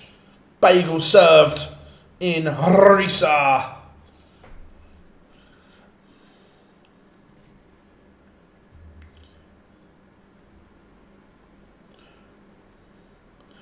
We haven't had much emotion from Cameron Menzies in this game. Even the double-double, we don't really get a celebration from him.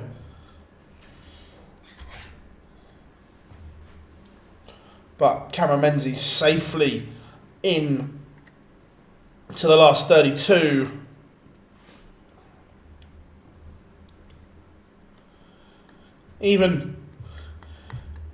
Even the calculator, Mr. Bevins, gets a great big hug from Menzies.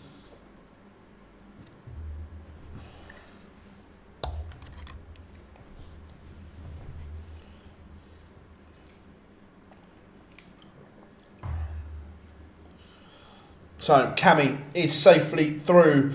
Coming up next, Andrew Gilding against William O'Connor. What are we saying, chat room? Could be an epic battle.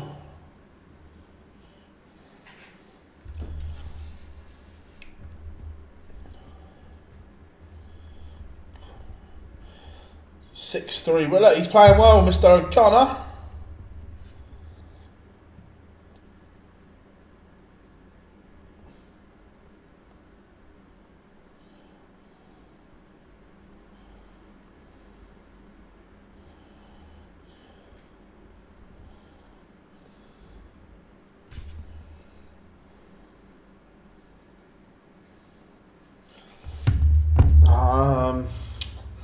PDC and PDC Europe running collaboration. Yeah, they do. Yeah, it's more cool. More cool Promotions is like the parent company. Yeah, and PDC Europe is the front. Oh, well, Cameron Menzies has the ability to be a top 16 player, maybe even top 10 in my opinion. Just ability-wise, can he keep everything else in check is another matter.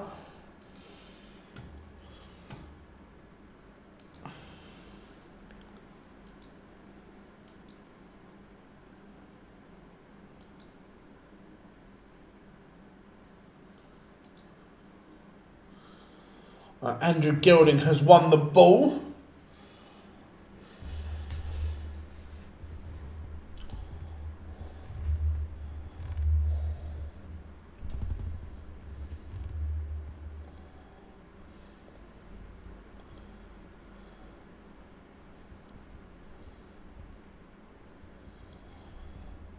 So,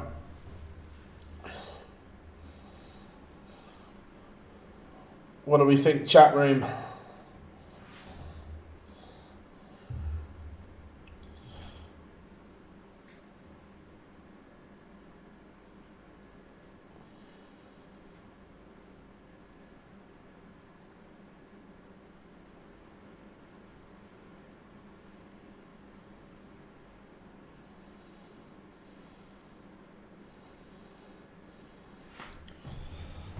Right, we've got about 45 seconds till pictures are back.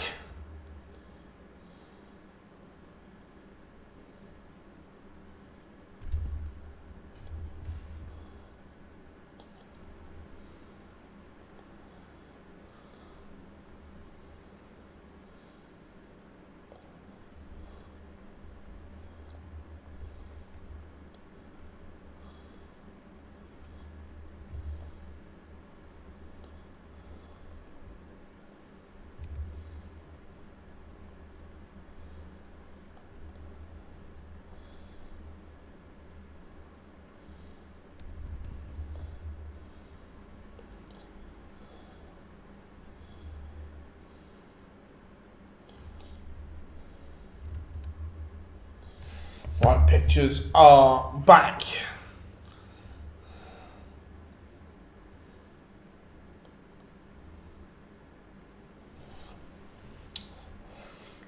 Yeah, I agree, Walter. It is a tough game to call. Andrew Gilding is, when he's on, he's still a very tough customer to beat.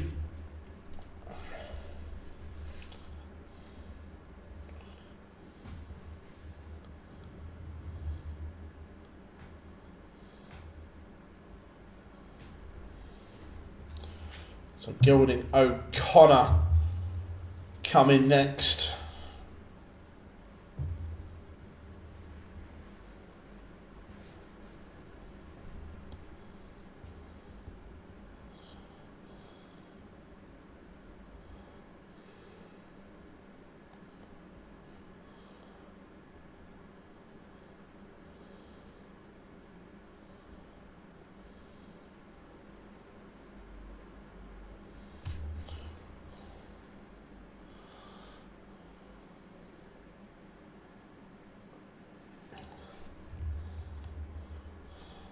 Right, here we go, walk-ons, and just checking, let me flip.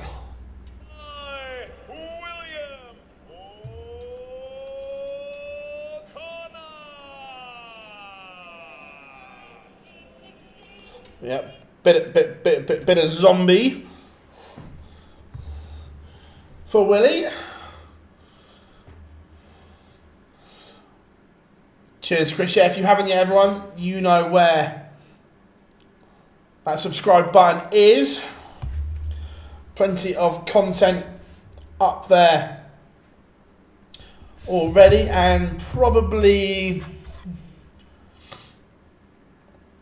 Sunday or Monday it will drop.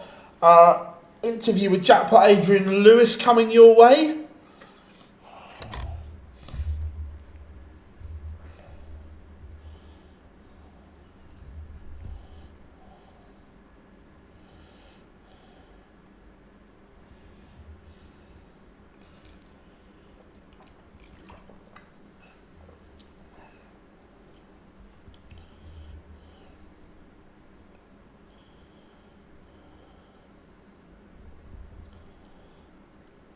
So O'Connor is on the stage. To be fair, to this day still, the William O'Connor walk-on in Dublin is the most spine-tingling walk-on I've ever listened to, apart from a boxing one. I was lucky enough to go and watch Ricky Hatton in Manchester, and when he walked onto Blue Moon, that's the only atmosphere I've heard better than William O'Connor. Yeah, I agree, this should be good. Woodhouse against Campbell should be very good as well.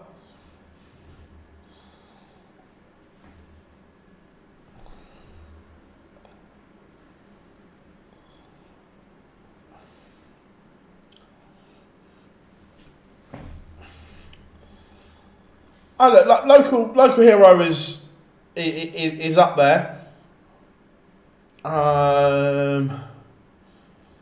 Favourite fighter ever from Northern Ireland, either Carl Frampton or Ryan Burnett.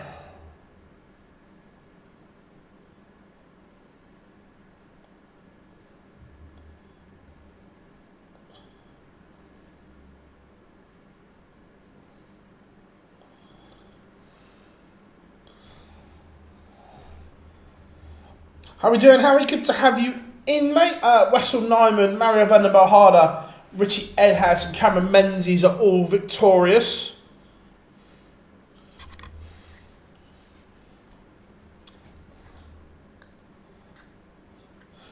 It's the same island, Chris, but look, I'm not going to get into politics, but some people do class them as different. Some want to be representing Northern Ireland and so on, and I know it's a minefield.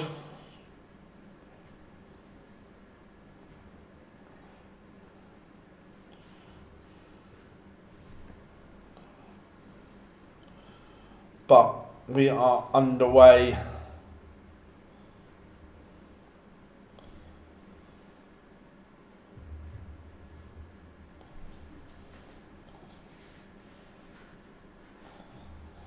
Gilding has the darts, means he's going to have to find something. William O'Connor has been playing lovely of late.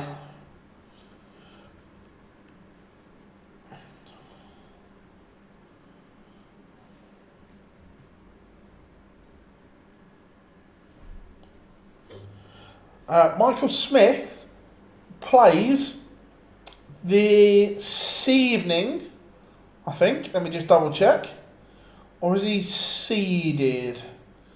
No, he plays Thibaut Tricot this evening, Harry.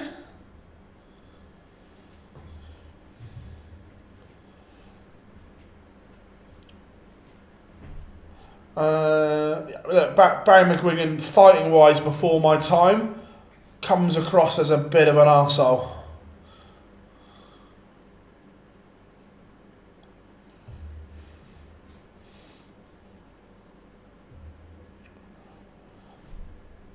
Yeah, but Chris, you also get the other way where there are other players that would not be saying, I come from Ireland, I represent and I'm from Northern Ireland. Look, it's a personal thing because of the divide and whatever, but it is very, very different.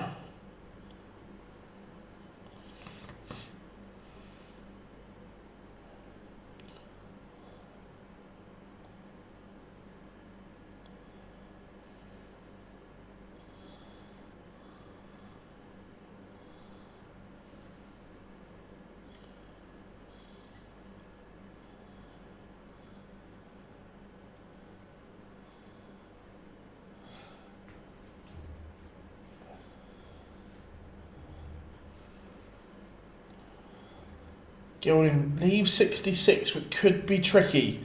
William O'Connor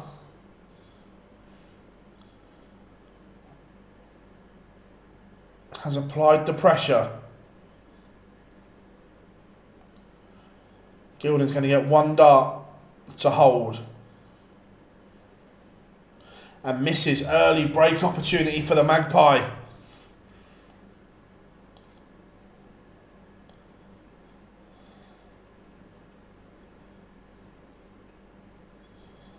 Two at tops for an early break, and it is 1-0 to O'Connor.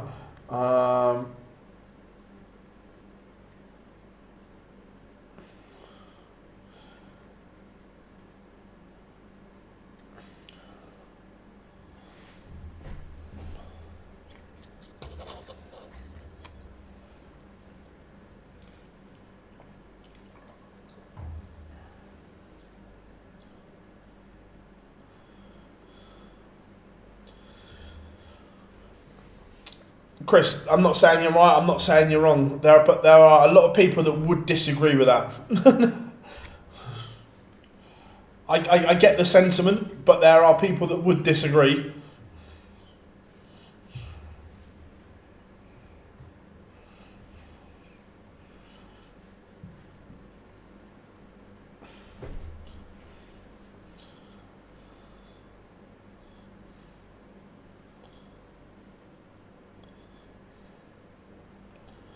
How are we doing, Scott? Hope you are good.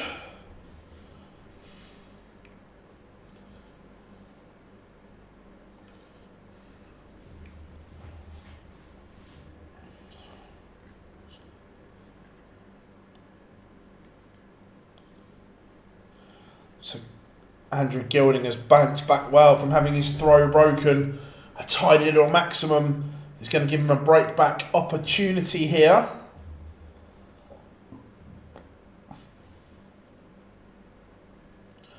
Fabulous set-up play from O'Connor. This one's developing into a tidy little affair. But the setup play was irrelevant because Gilding has gone pop on the 96. And we are level at 1-1. Both of them averaging high 90s. O'Connor 99.52. Andrew Gilding 96.22.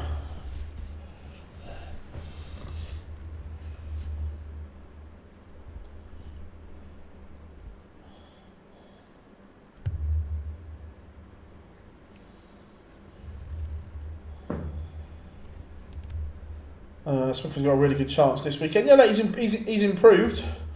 I think Tricole's very underrated. I think he's had a very good start to life as a tour card holder.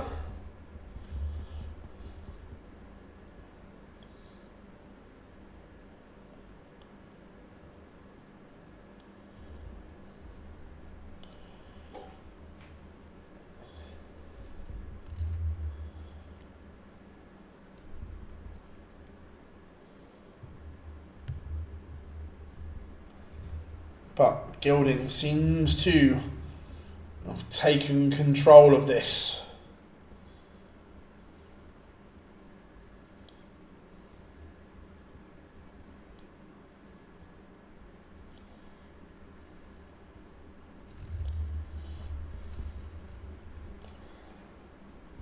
O'Connor, a max doesn't even really hurt. It gets him to a finish. But another pop finish from Gilding. He has the combination finishes down to a T at the moment. 81 to go with the 96. Goldfinger has upped his average to nearly 110 right now. This is brilliant from both here. Gilding, he's moving through the gears. And the finishes are clean as well. Clean and clinical.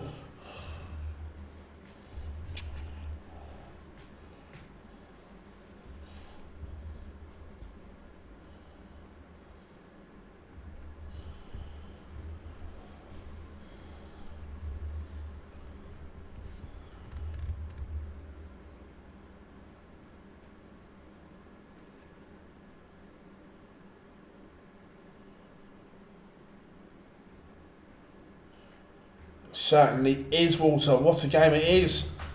And it's a maximum from O'Connor. Gets him down to a finish first.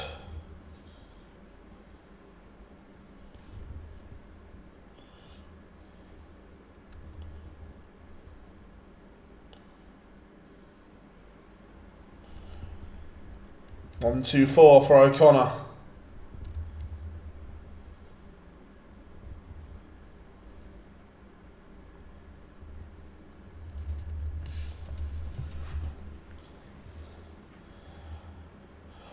See, the boy that beat Rydz, are you aware he's not even... The boy that beat Rydz? What, Mario Vandenbogaerde is a very good player, Jack.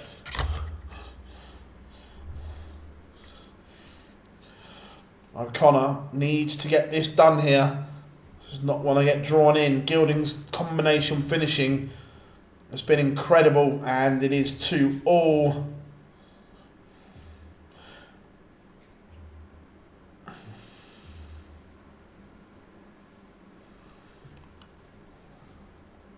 Absolutely no movement in the Gilding throw whatsoever.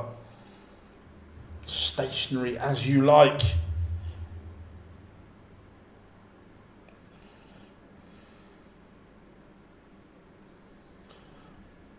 Russell Brand, what's he been charged with, Rob? Let's have a...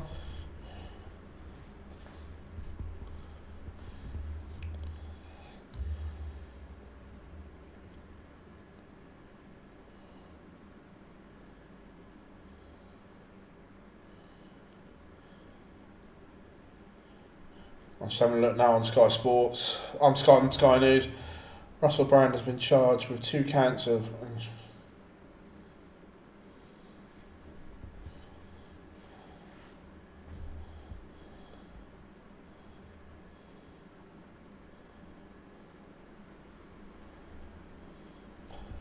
Interesting. Gilding down to a finish, but O'Connor can apply some pressure here with a big visit.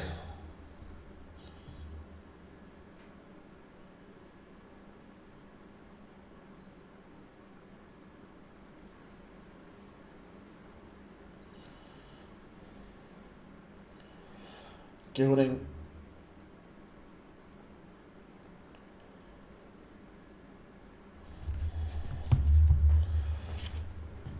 down to 52. Has O'Connor got a big tom topper in him? Not this time around.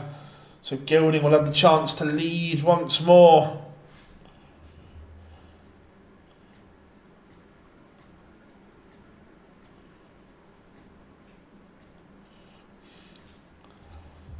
So 52, is it? Another little pop from Gilding. 12 for tops. It is pop this time. He needed 3, but Andrew Gilding needs 3 too.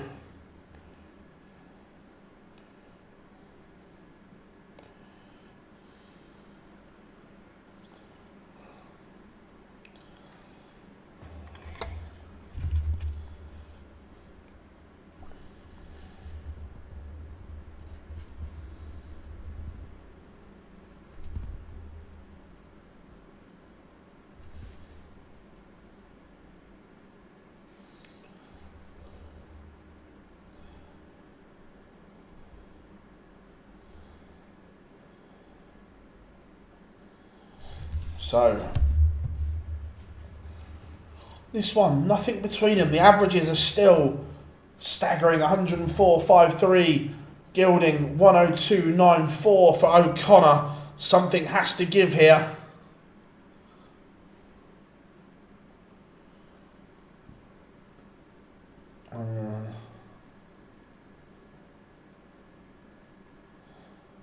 Phil Bias versus Jake Paul.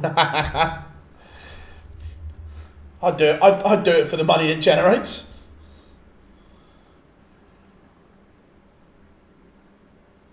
I'm rather. Oh. Yeah, it is a tough draw, Stephen. Look, both of them really good players.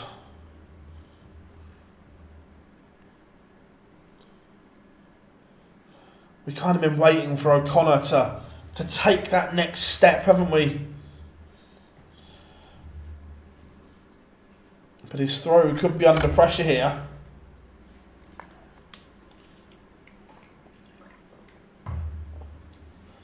He needs a big visit from 202 because Gilding is on a finish. Could do with another treble. And again, sensible. I don't dislike it from O'Connor. But 142 for Gilding to give himself a 2-leg cushion. He's old school, treble 21st, treble 20, leaves double 11. Ooh, he's come inside. So the 97 for William O'Connor. Double. He went for treble, can't hit. So now Gilding has the opportunity to tidy up this 11 to give himself a 4-2 advantage. 2 at double 4, 1 at double 2. Oh, Gilding. Up until now, his finishing had been immaculate, but it's let him down in this leg. Is O'Connor going to accept the Easter present? See what I did there? I was going to go Christmas, but I thought I'd let you all off. It is 3. Oh, O'Connor pins tops at the first time of asking. It's now a best of 5 for a place in the last 32.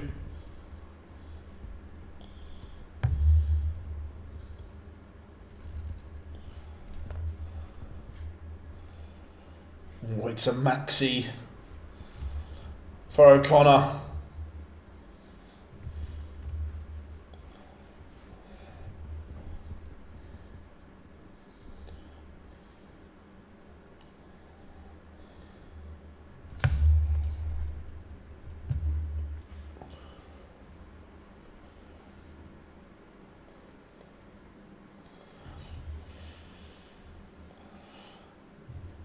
No treble. It's a disaster for William O'Connor. He's literally cut the maximum in half by going dry. Now Gilding back in control of this leg on his own darts.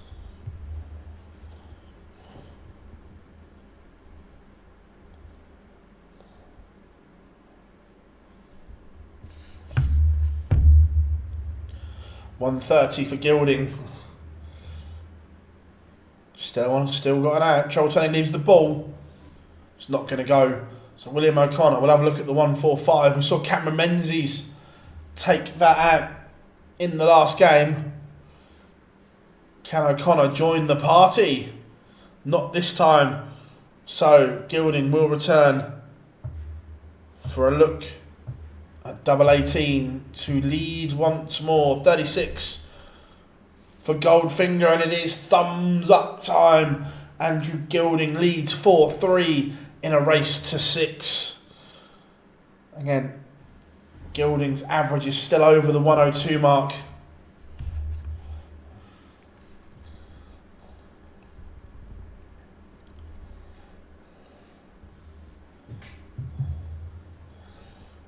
Again, I had a kind of chat with Anthony about our live lounge live from New York.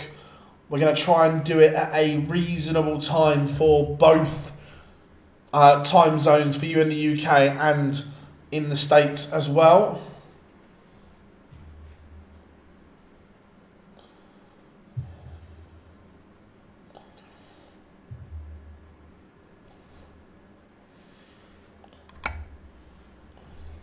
Gilding is making a move here, and it's a sizable move because it's a maximum. He has the O'Connor throw under all kinds of pressure here.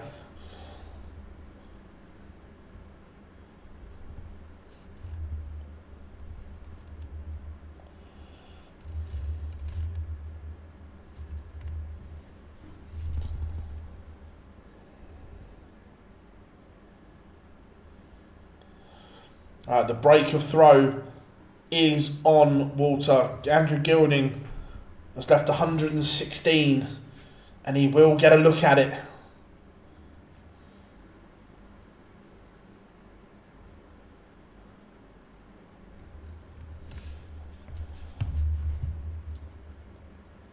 He's not going to get a dart at a double from 116, but O'Connor only could leave 126.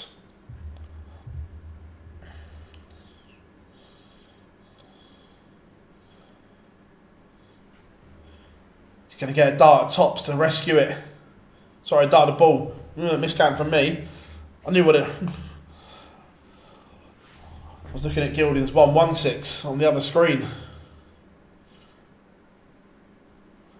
And Andrew Gilding has broken William O'Connor. Goldfinger's average is around the 104 mark. 5-3. Goldfinger leads. Did I see the... I've watched half of it. Brad, I'm going to watch the other half later.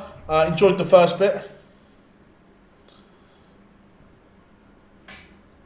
I like it when he's just rattling off finishes. Ian, right? How do I know if that's right?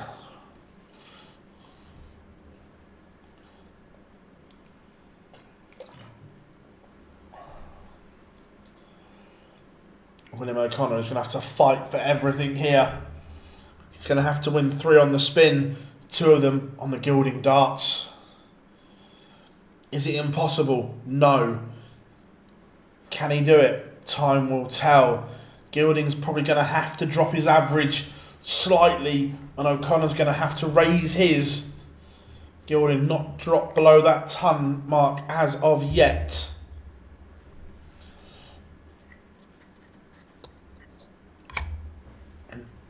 just play darts for a couple of legs. Just did play darts.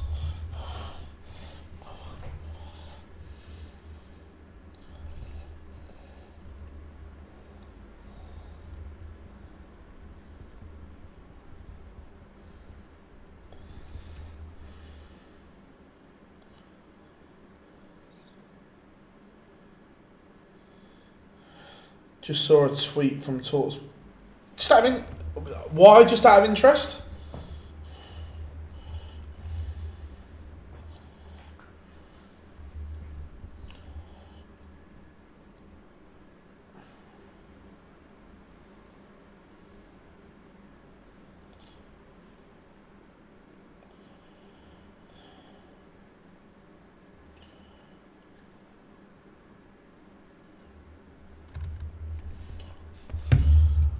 Funny, Sky Sports locked their tweet down. Yeah, when they said well number. Yeah, it was funny. Well, O'Connor has got a chance here to get one of the breaks back. Gilding has left the big fish, but O'Connor on 205. If he can set this up, bare minimum. He said, right, saying he could be making it up. No, I get what Ian Wright was saying. He's like, look, I don't know if they're right or not.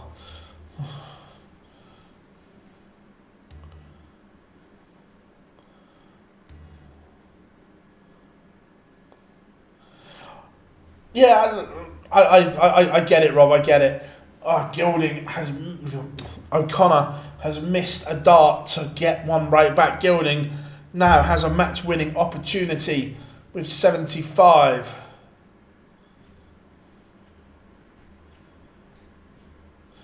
And it is a 6-3 win for Andrew Gilding. Top class affair that from both players. A really, really good game of darts.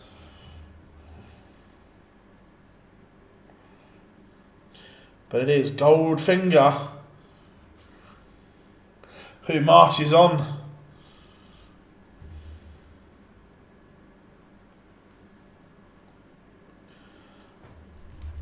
Good game that, enjoyed that.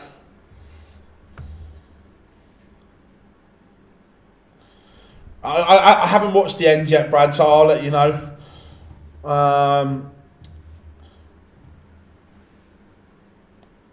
Phil, are you able to answer me this? You're very likely the man who knows this, as I've asked many people in the past and heard different views. Who would you say, or who do you know is the longest person on tour? What, consistently without losing their card? Let me have a think. As not long.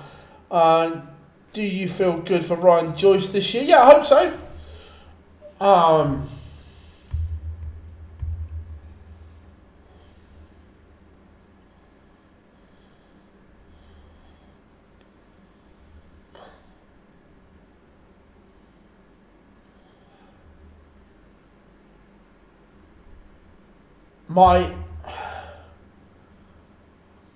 My initial thought,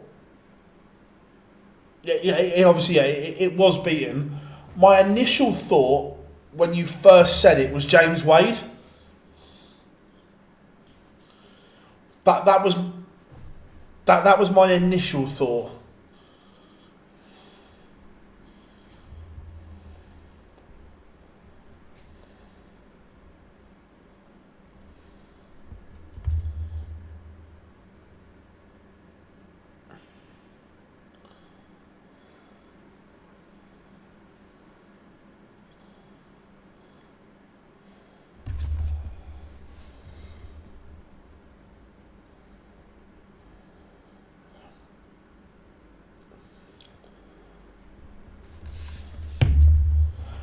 Chris, I've had 90 minutes sleep, mate. I've just reading. Things aren't going in.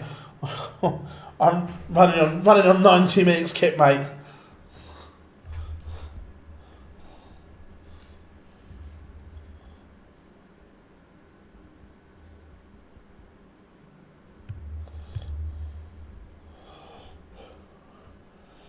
Coming up next, Matt Campbell against Luke Woodhouse.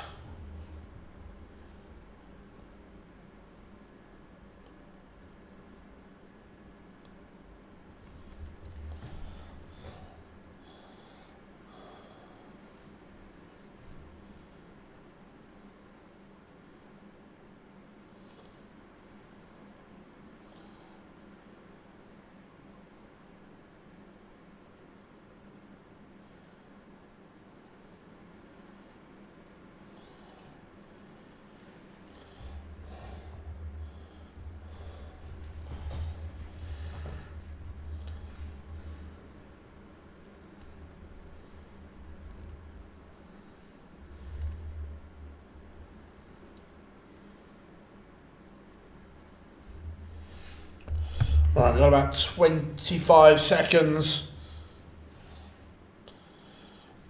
till pictures are back and we get Woodhouse against Campbell.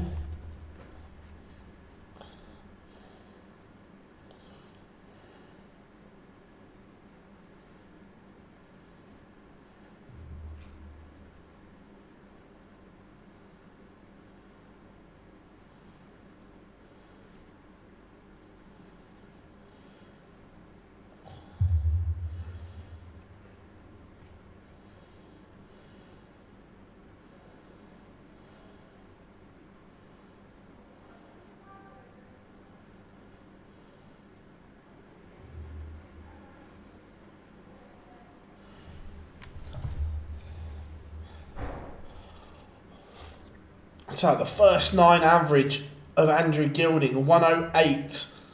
O'Connor, 101. Really good game, that. Top quality tungsten tussle. Or, as my friend would say, Mr. Chris Murphy, top tungsten tossing.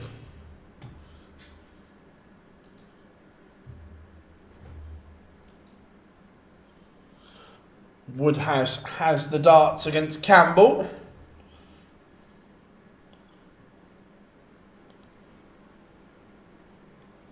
How long has Ian... Whitey's been around a long time. Not as long as Wadey, I don't think. Who wins? Oh, I'm going... I think Luke Woodhouse is favourite, but I've got an inkling. I think Matt Campbell might nick this one. Here comes the Ginger Ninja, Matt Campbell. Such a shit nickname, isn't it? He's clearly not a ninja. Don't get me wrong. He's part of the Ginger fan club.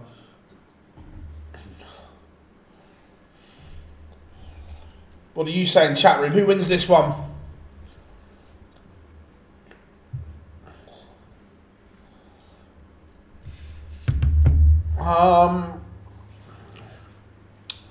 What's my personal 3 favourite dart and rivalries of all time?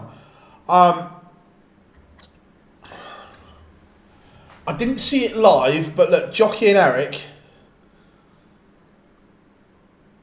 would be up there from the bits I've seen. Can I put it in there because I haven't witnessed it myself?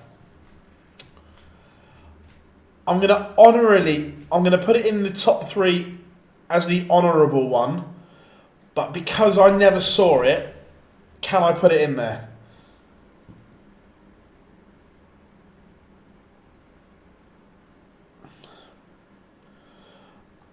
Right, and the other question, controversially, was Taylor and Barney really a proper rivalry? Because it got to one point where Taylor just battered him. But I know what you mean. Like, people look forward to seeing it. I get it. So yeah, Taylor Barney, MVG Taylor,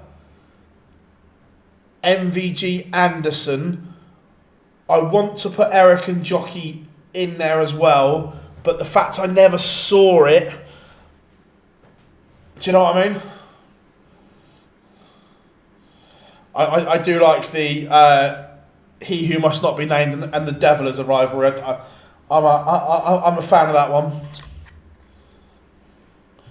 Luke and Luke will force themselves into that category.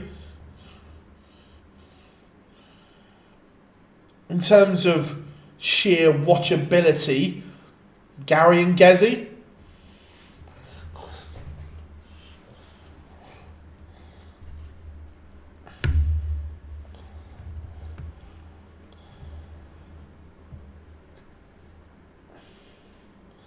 Yeah, and MVG right again. Yeah, that's a good one, Anthony, as well. They had a great rivalry.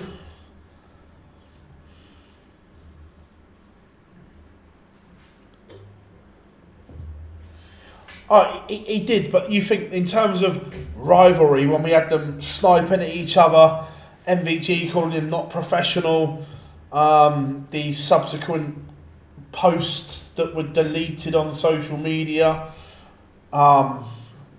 technically it was criminal damage. Colin Lloyd against the dartboard like that, Carwin like that a lot.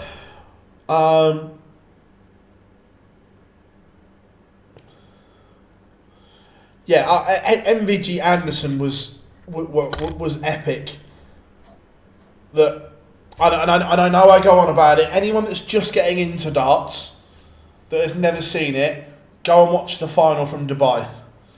Playing outside and doing what they did was incredible. I'm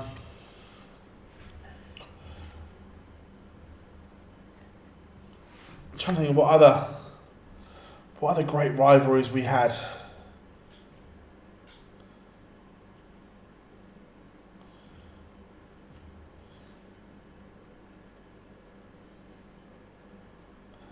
I never thought Lewis was that bad, Rob, to be fair. There's a few others that I'd probably put above him versus them.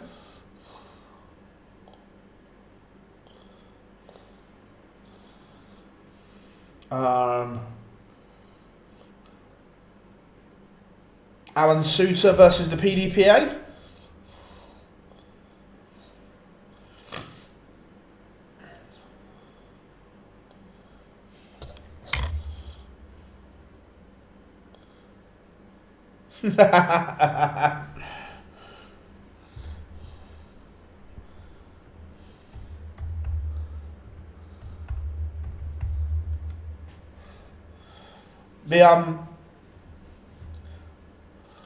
The Jacquelines versus anyone in darts.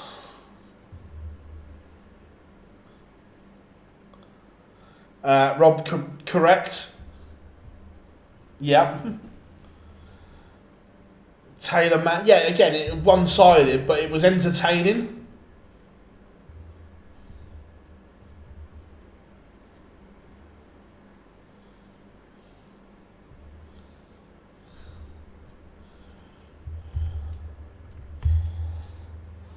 Matt Campbell takes the opener. The Ginger Ninja breaks.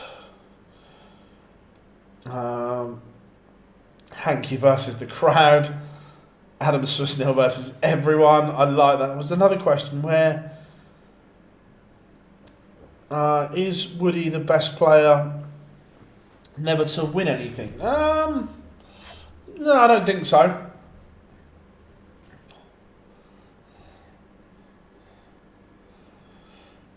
You could say Gezi versus Instagram.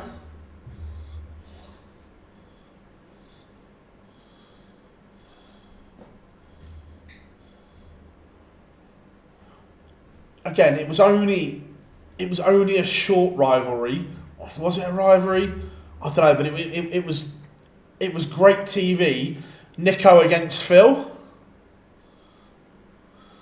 Colin Lloyd against the board.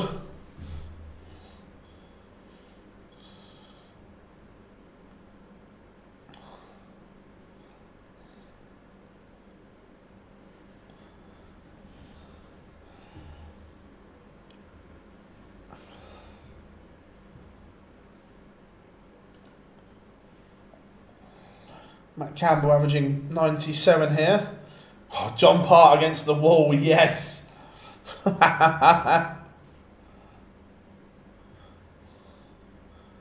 Phil Parts versus Sleep. to be fair, Sleep will win that rivalry come tonight. Matt Campbell tees up tops unless Woodhouse can produce.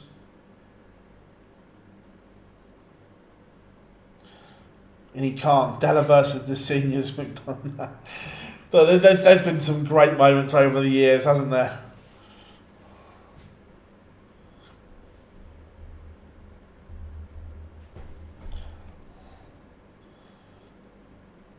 Matt Campbell's made a mess of the finish, and Woodhouse is going to get a chance to break back here. It's going to be one at tops.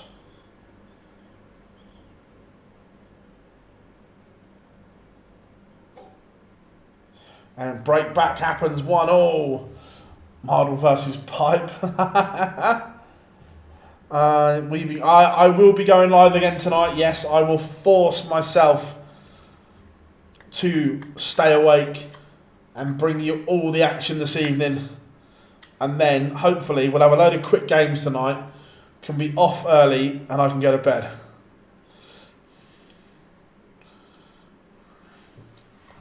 That's the plan anyway.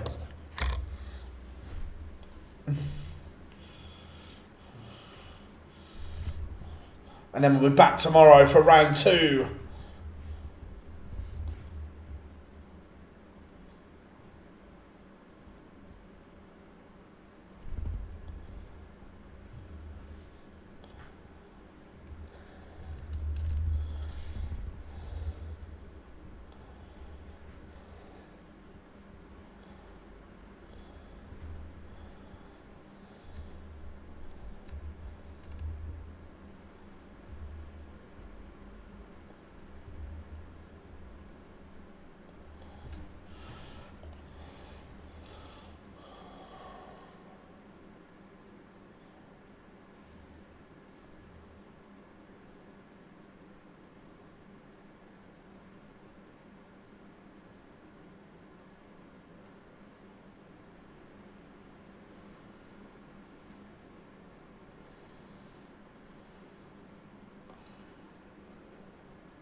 Matt Campbell is going to get darts again. And again, he misses. The Ginger Ninja could be 3-0 up. He may find himself 2-1 behind. He's going to get another go.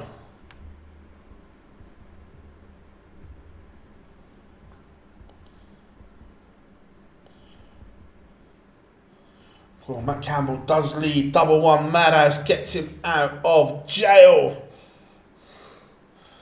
I'm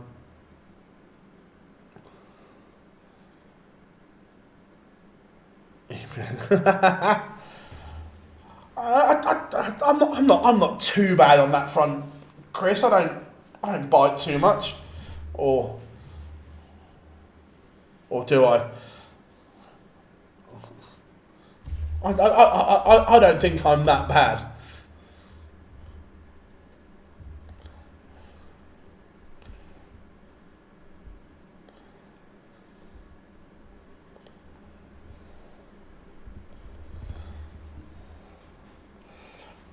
This is better from Matt Camp. To be fair, Rob, that's up there.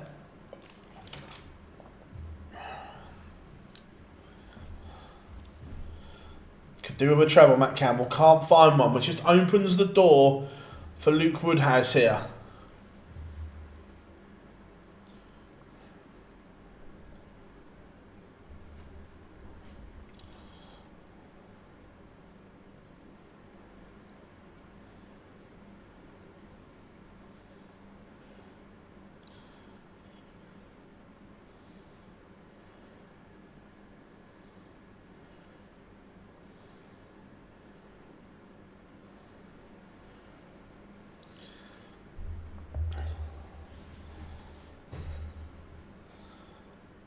Campbell going to get a look at 120 here.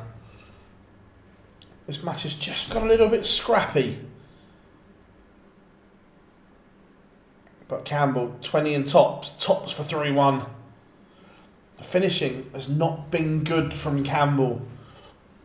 He's had opportunities. He could have won all 4 legs. He may be level after 4 legs. Woodhouse can't find a treble, so Campbell will get the opportunity here. Like 3-1, a bit of daylight for Matt Campbell. Remember, just looking at the tour card race,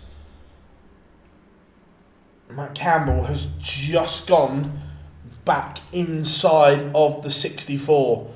Look, I understand there is still plenty of money to play for, but he is provisionally in the 64 and needs to get to the Worlds, the Players, and probably the European Championships.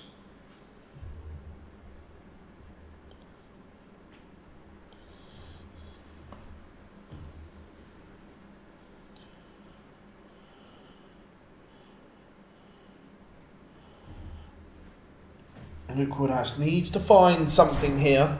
He's been outplayed for large parts of this opening segment of the contest.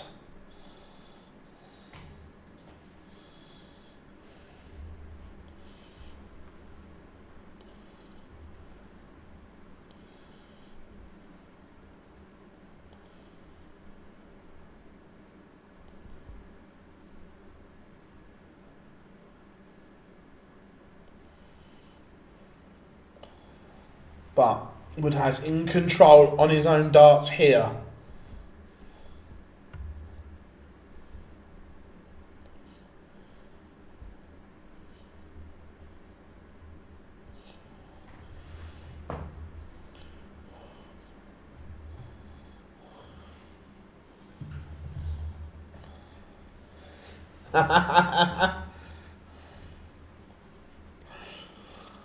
Oh. Trouble 19 would have left a dart at the bullseye. But he's just applied some pressure. If Woodhouse misses, he doesn't. A much needed leg from Woodhouse keeps him within touching distance of Matt Campbell.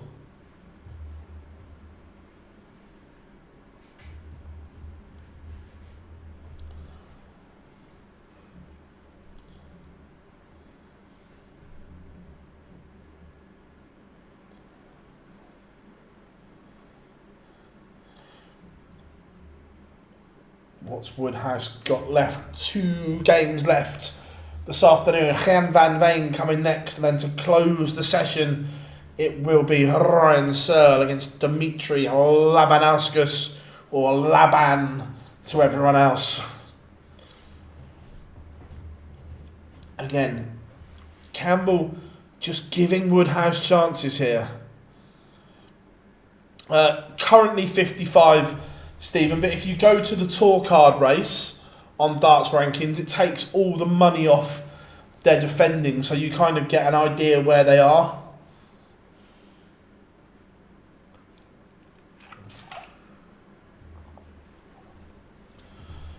Woodhouse is threatening the break back here.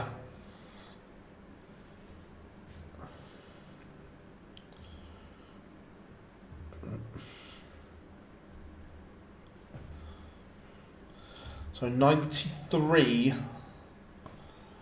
for Woodhouse to break back. It's not going to go, so Campbell will get a look at the 96 here. Big moments as Woodhouse has just bust. Disaster for Woodhouse.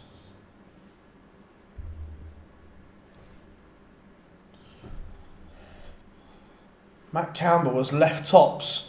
Woodhouse goes all the way back to 93.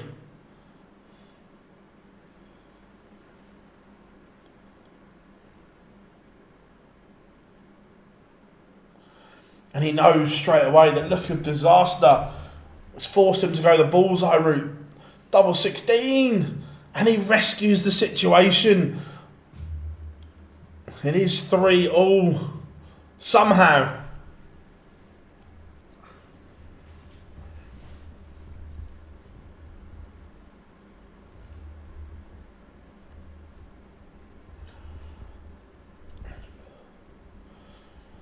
So, level game once more.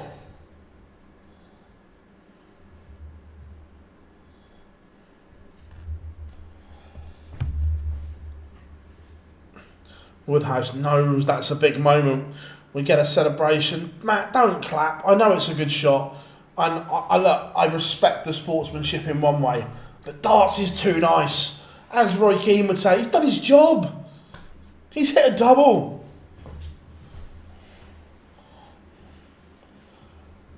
Stop being nice.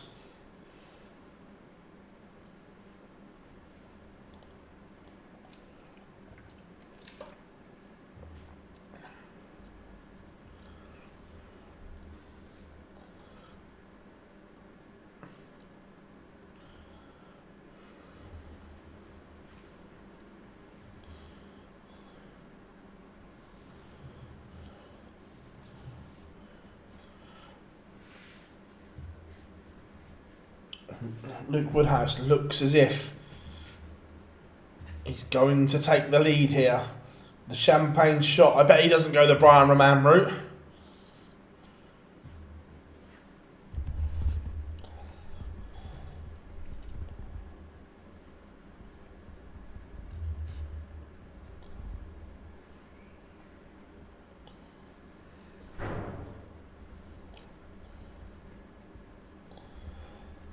Leaves double 16, does Woody. This is to lead. He is a battler, Woodhouse.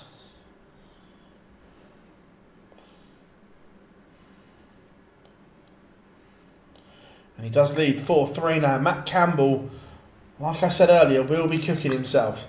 He could have won the opening 4 legs.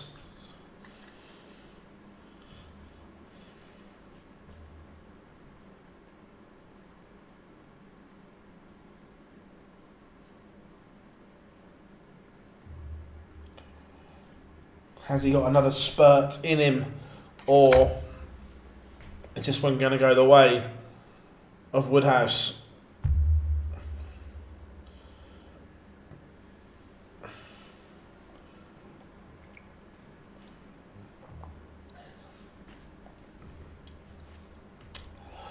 So anyway, chat room, you didn't ask the answer to the question earlier. When we do the live lounge live from NYC, we're going to try and make it fit for a time that works for both time zones. Happy with that?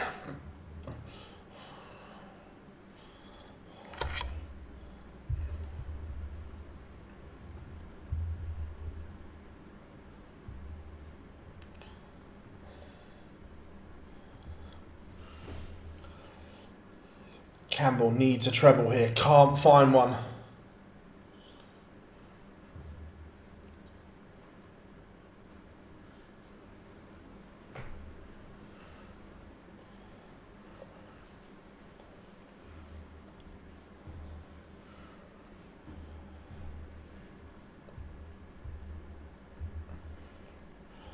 Woodhouse leaves 88.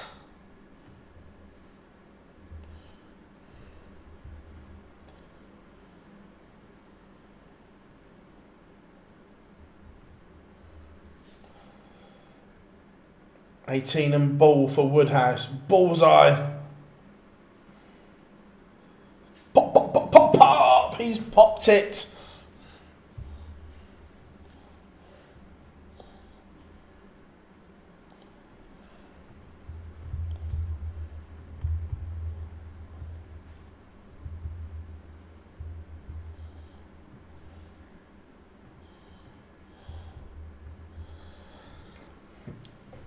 Now, all of a sudden, the tables have turned.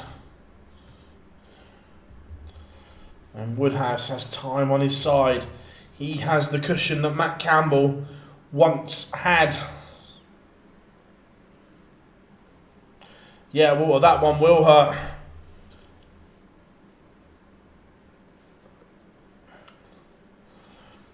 You feel there is a title within sight for Woodhouse. I'm not saying a big TV title or anything like that, but he's playing well enough to win something like a Euro Tour, definitely a Pro Tour. Look, I get it's alright saying that, you still got to go and win it, but he is playing well enough too.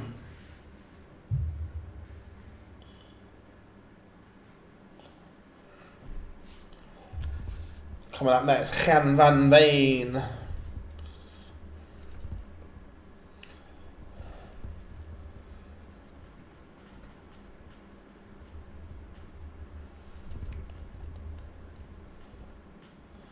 $90 for Woodhouse.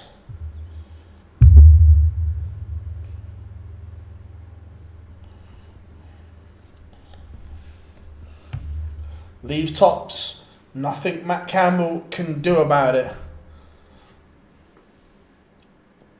Favourite mania of all time? Oh, there's so many. Going back, I loved Hogan against Warrior, champion versus champion. Oh, there's just so many good moments. But it is Luke Woodhouse who beats Matt Campbell 6 legs to 3. Woody marches on. The Ginger Ninja departs. Coming next, Jan van Veen.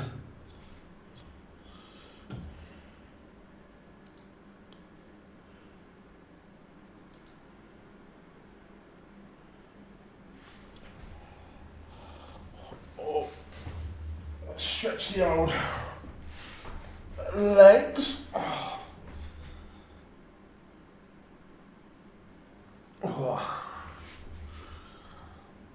So, what are we saying? Van Veen easily next?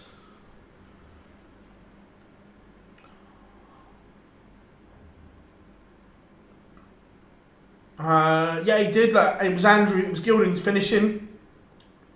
100%. Well, hello, Anthony. Good to have you in, buddy. Hope you are extremely well over in Texas. However, we all know it is the great and best city in the world of New York that forged the great man that you are, my friend. Cannot wait to be heading back to NYC in June. Always special. Going back to the Big Apple.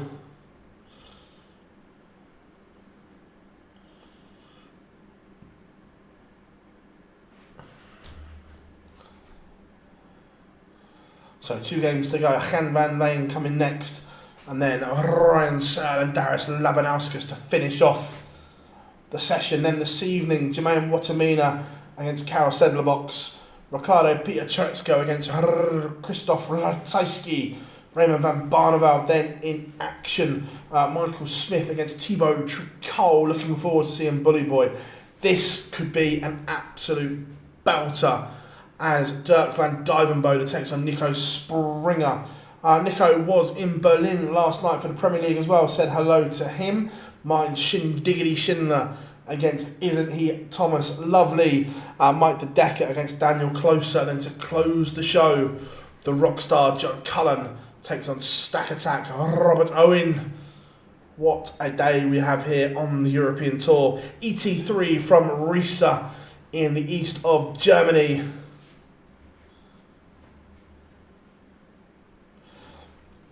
Phil, I am in training anticipation of the truckload of China. Yes, Anthony, we are going to Chinatown in NYC and we are going to eat. I'm going to try and eat my own body weight in Chinese food. You know, my friend, you know. Cannot wait. I am heading out to New York on the Monday. Couple of days to myself. And then Wednesday, Thursday, Friday, Saturday, we'll have the media, the live lounge, and the darts, of course, the US Darts Masters. the big guns from the PDC against the best of North America. And then on the Saturday afternoon, the North American Darts Championship, the best of North America go head to head before the climax of the US Darts Masters from the iconic Madison Square Garden in New York. We cannot wait.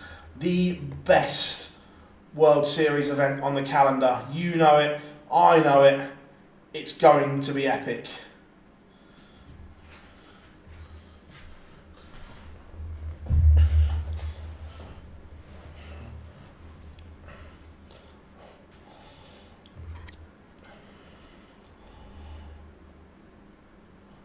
Before that, we had a World Series event in Copenhagen as well. I will not be going to Copenhagen, but don't you worry. We will still have someone there. Dan will be making his PDC debut. He will be going to Copenhagen to cover the event for us. As we have pictures returning.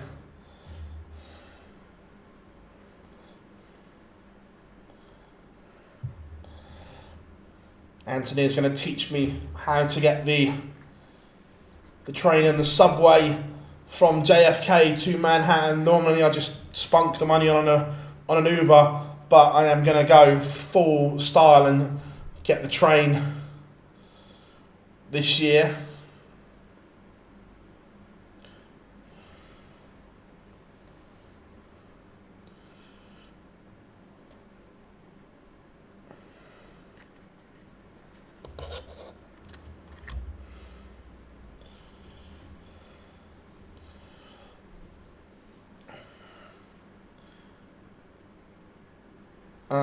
It is on PDC TV.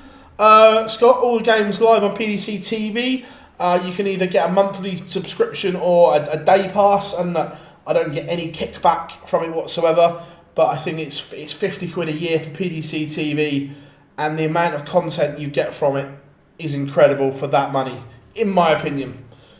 All the Pro Tours, all the Euro Tours, the Women's Series. If you are in the UK, Mr. Brzezinski is there on the stage to bring the players on.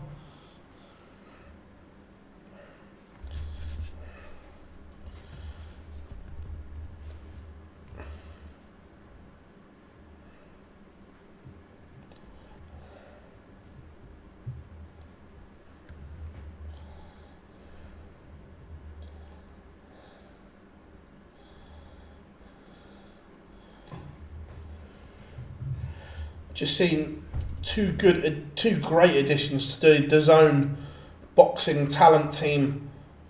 Carl Frampton and the one and only Mr. Adam Smith have joined DAZN. Two great.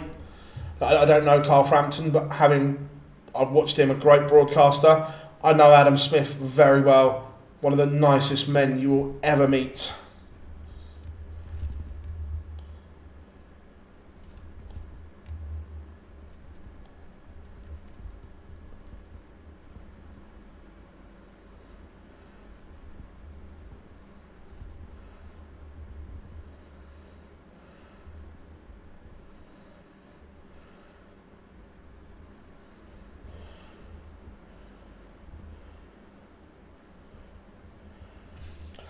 But Van Veen walks down. Jan Van Veen.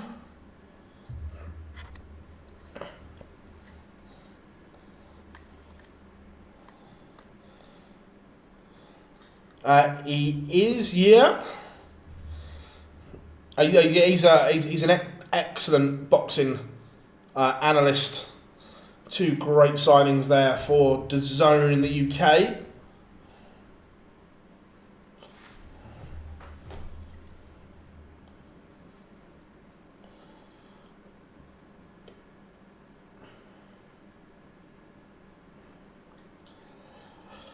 Whilst we're talking about things like that, and obviously we have no bearing on it and whatever, but if Sky were to bring in a new pundit analyst, who would you like it to be?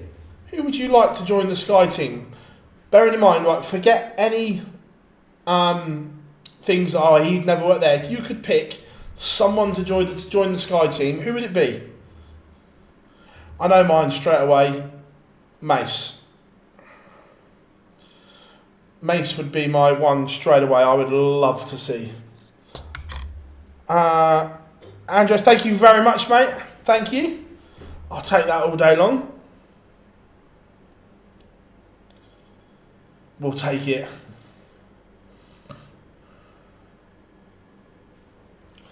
Veen has the darts and gets us underway.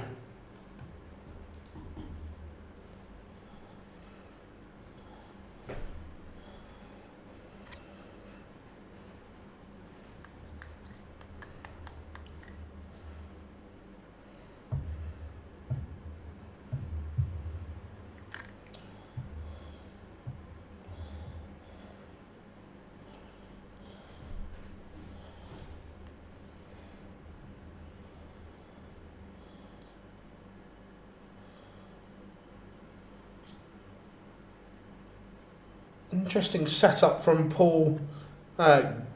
Is it Goyer? Is that how you pronounce it? Very interesting setup. A long dart with a kite flight. They don't seem to be too stable through the air.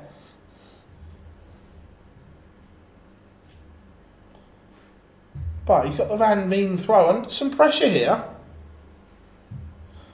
For an early break of throw. We'll come back and have a look at 45. Again, you guys absolutely smashing it for us. If you haven't yet, we are Online Darts. If you're new to us, hit that subscribe button as we try and get to 50k before the Worlds. If we can get there sooner, it would be even better. But the Worlds is the goal. But hopefully you guys can get us there quicker.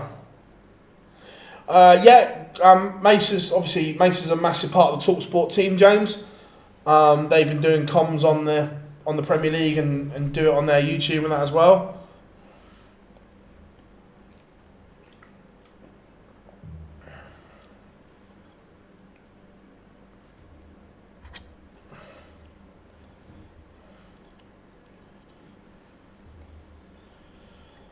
This leg's just got all a bit scrappy. Double disaster for both, but it is a breaker throw. And boy, Paul Goyer now leads. Yeah, Nico, Mason, Abbey last night, James. One thing I say, Murph's done some, Dance has done some as well. Mark Wilson. It's a good lineup. TalkSport have got. Harfield, as you're mentioning, well, any idea of the start date? No, is the answer. I spoke to, I won't say who, one of the PDC boys last night, and as of yet, the dates aren't fixed. My initial reaction is, I think it will either be the 10th or 11th. Look, that's not them saying it, just looking at it. I think it'll be the 10th or 11th of December.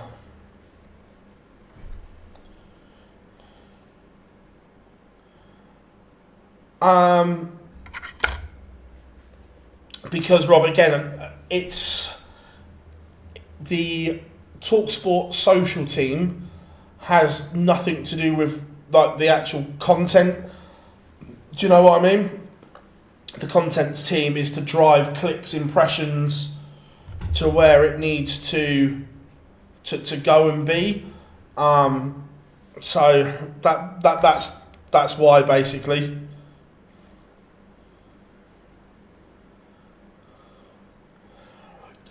That's why I say 9th or 10th, because we think, again, no inside info on this whatsoever.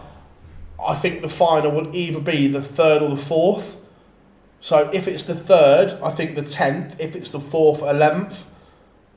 I think like that's what sense would say. But you never know. Jan van Veen has woken up. Horrific first leg from the giant. But now Paul Goyer is under pressure. He's got a very slingy action and throw.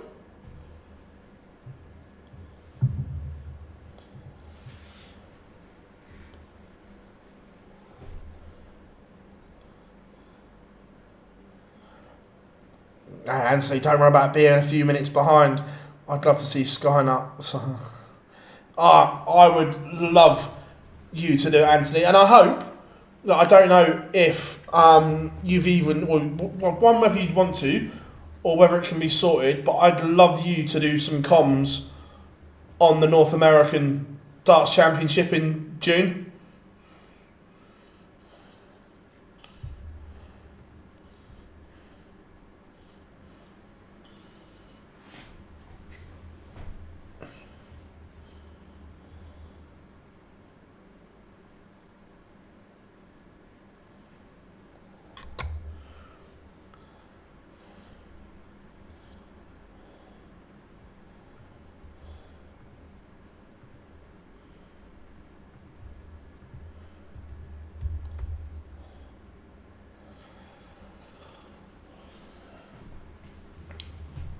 Again, Paul Goyer, the way he says he's got a very slingy throw. His darts kind of sit at a funny angle, and he's got that drift into the 5 region.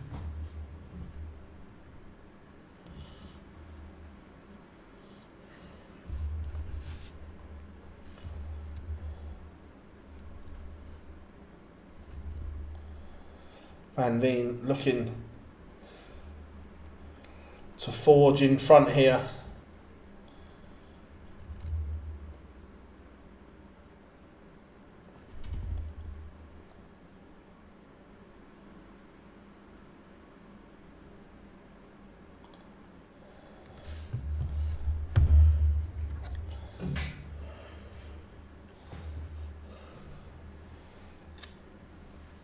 Round ton for Van Veen. Goyer down to 71. He's asked the question, says to Van Veen, you're going to have to take this out. I am sat on a finish. But Van Veen says, I've got this. Don't worry about it. 3-1 to the Dutchman. Jan van Veen is in complete control here.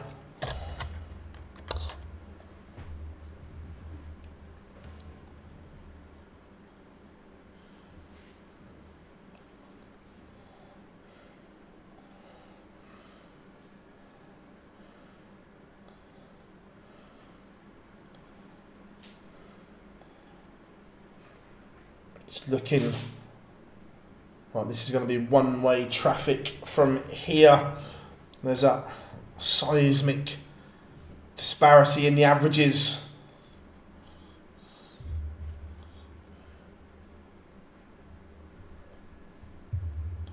How are we doing, Malachi? Break from work. Any shocks? No, I wouldn't. No, I wouldn't say there's been any shocks today. Gilding O'Connor was a really good game, as was Matt Campbell, Luke Woodhouse. So it's been a real solid session. First one in Rydz.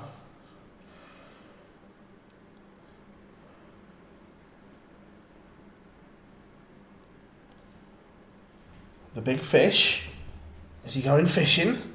Not this time, he's not. But he'll just set this up. Leaves double 18. Goyer now has a mountain to climb.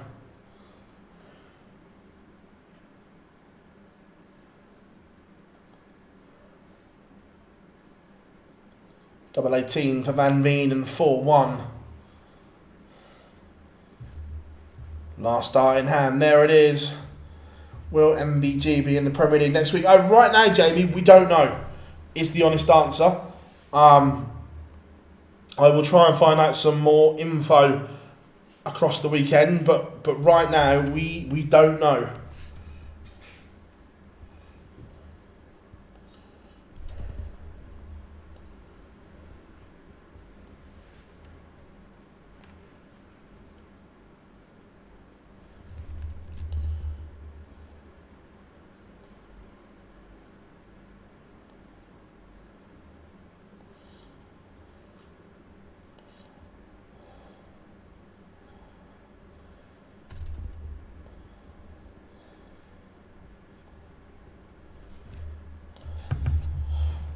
Anyway, whilst I'm saying that, we know Anthony's in the chat room as well.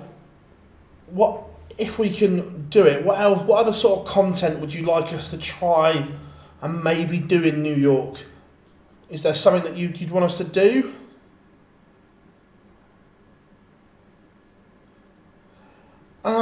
Jamie, look, the Premier League is different. But has Michael played well in the Premier League? No. But could he get it right on one night? 100%. We've seen him do it. We've seen him play well for a game. Now, if you can get yourself to the O2, he is still capable. Well, Angela, I always enjoy it in New York, my friend. But again, it's about bringing content to you guys as well, and so you guys enjoy what we do, and so on.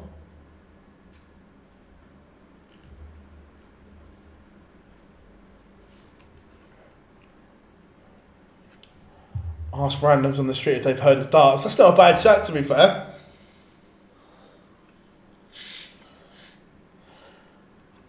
Food vlogs up. Well, me and Anthony will vlog it when we go for Chinese.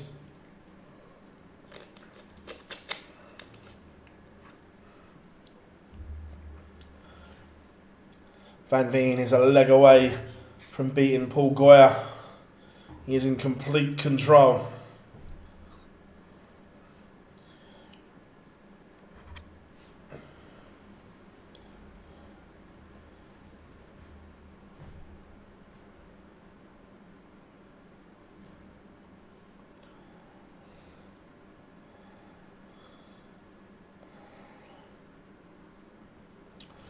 Going to do a couple of bits with Will from USA Darts as well. Me and him might go to Cats and get one of the great big sandwiches.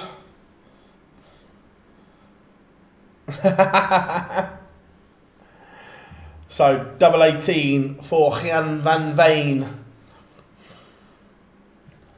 to seal a 6-1 victory.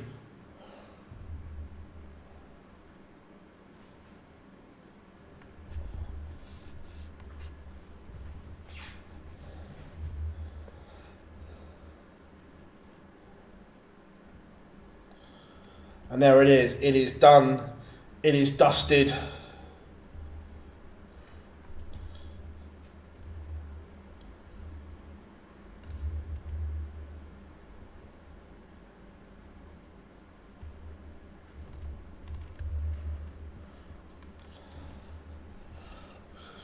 Show random pictures of Luke Littler and guess his age.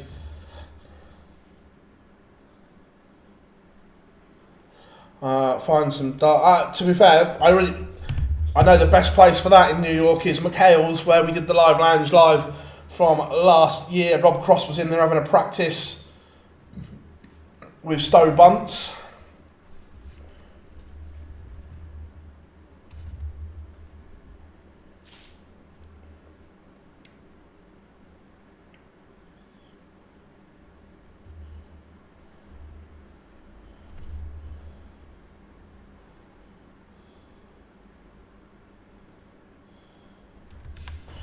But Van Veen marches through.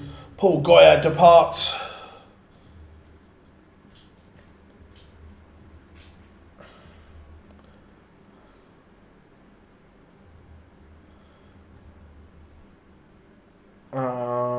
Outside the obvious elite, we can say he's one of the best players in the world. Oh look, he's incredible, and he's such a nice kid as well.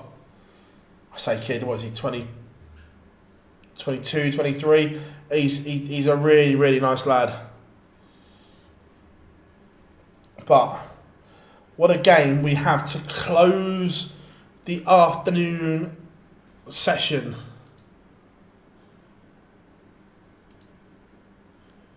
Ryan Searle, heavy metal against Darius Labanauskas. Laban to the rest of us.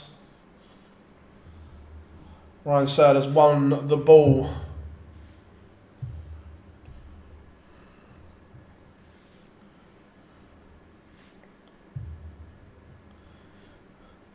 He respects how famous.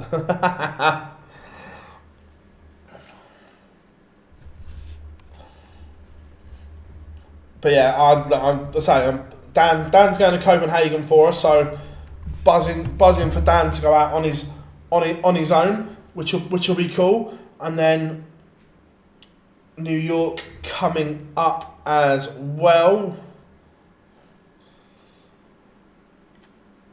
And of course, look, I know we're only just into April, but just on the horizon, you know, just as the sun beams off of it and shines on it, you can just see that magical Blackpool Tower.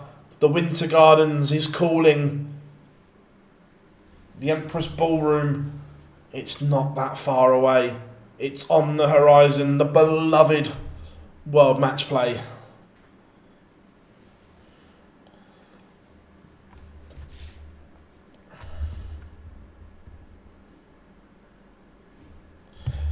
It depends on what time we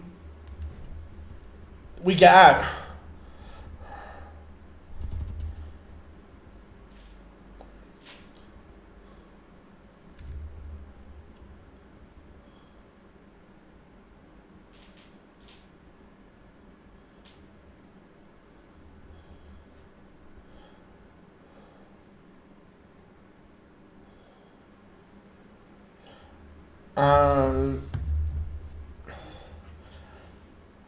Malachite, you're based in Ireland, aren't you?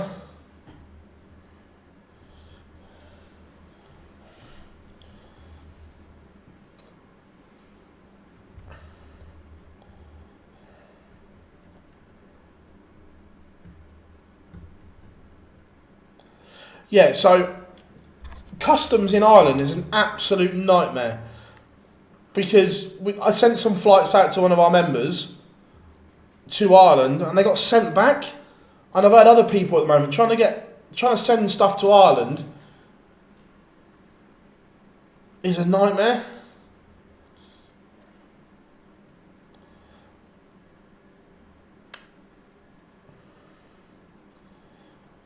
Or it was through Royal Mail anyway. I don't know if there's another way of doing it.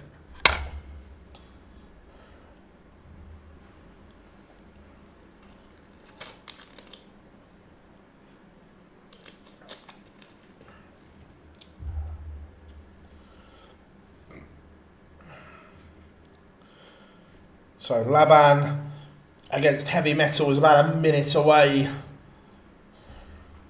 Score predictions, chat room. What are you saying? Remember, we will return this evening. I am not going home in between sessions because I will fall asleep. So I'm going to stay in the office.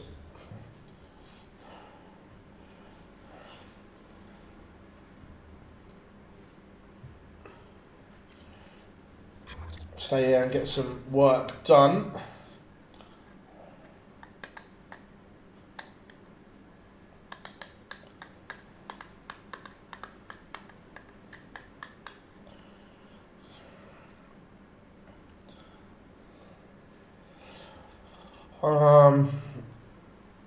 I feel a bit for that. He was getting some stick for the overlap interview period. Yeah, look, it's. I haven't seen all of it. I watched half of it, and I thought the first half was good. I haven't watched it yet. I feel not all heroes wear capes. Set the alarm and get yourself asleep. The problem is, I'll only get like an hour, and I'll feel groggier.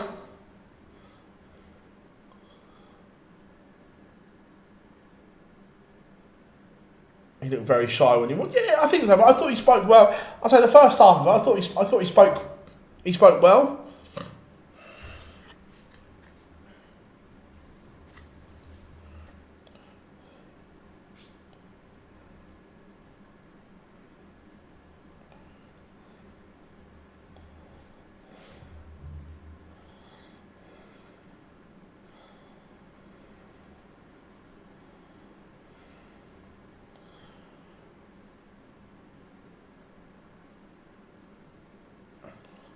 He does a Q&A and basically doesn't have many answers. Yeah, that's the thing, that he's 18 years old, and people have to remember that when you get to know Luke, he's a great kid, and he's got a real wicked sense of humour as well. When you get to know him, I just so much time for him. It's unreal.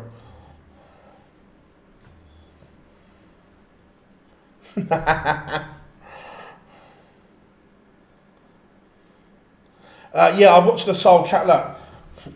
Searle Campbell is one of the best defenders I've ever seen. But he just comes across as a right bellend.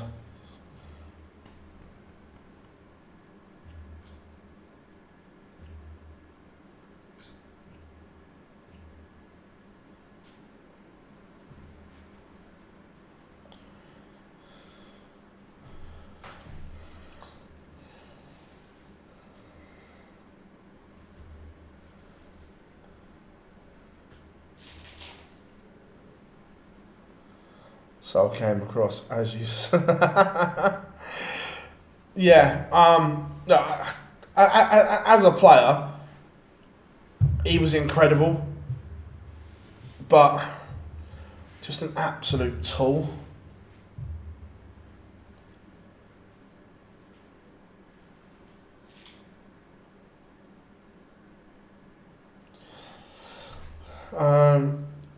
Do you know Shearer is an absolute Vandenbogaerde? Oh. That's a surprise. I wouldn't have said that.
Right, Ryan Searle is on the stage. So is Laban. We're about to get this tie underway. Searle has the darts. Can Labanauskas produce some of his best stuff?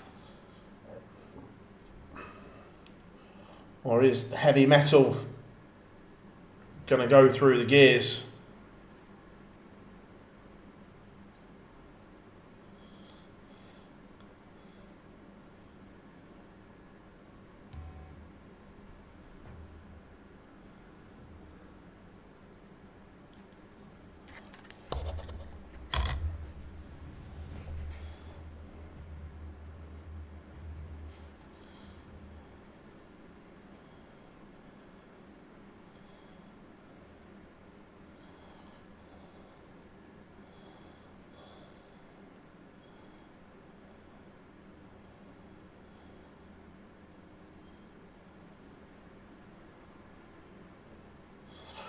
So I'm just arranging a sit down interview with someone that I know you'll all want to hear from.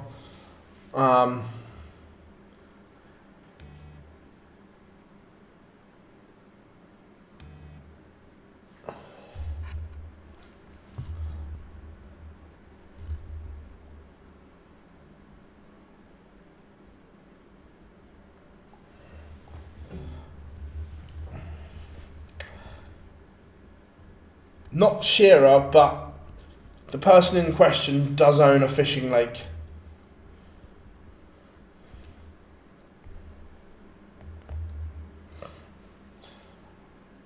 Ryan Searle's throw is under a little bit of pressure here. 1-2-1 for Labanauskas. going to get a dart at the bullseye. Misses a dart.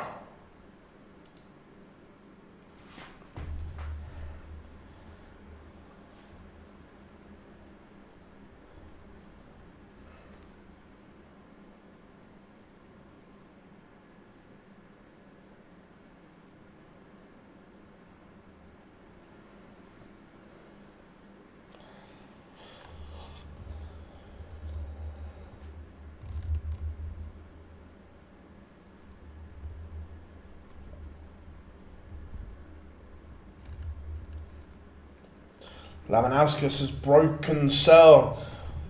Ryan Searle, none of the races in leg one.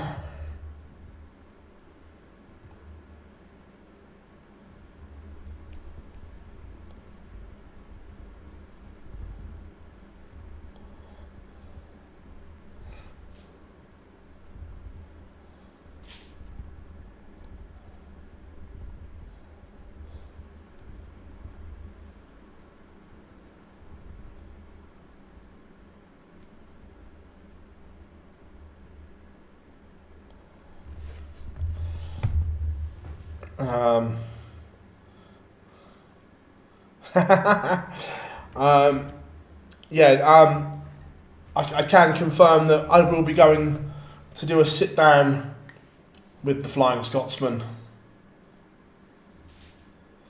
That's the one, Malachi, that's the one. This is brilliant from Labanauskas. He's averaging 117 right now.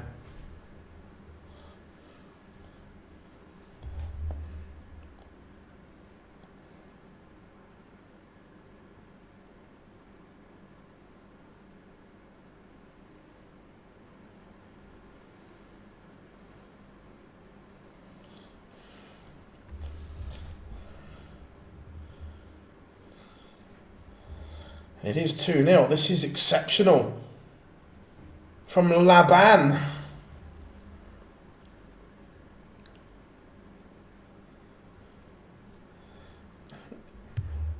Possibly. We're just going to try and sort it out.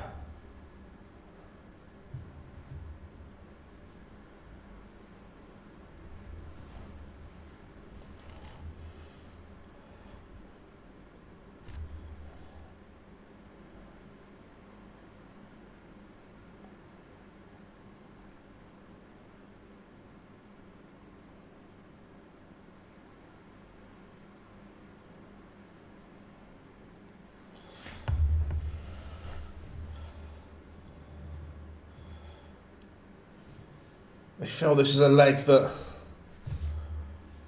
Ryan Searle has to win. What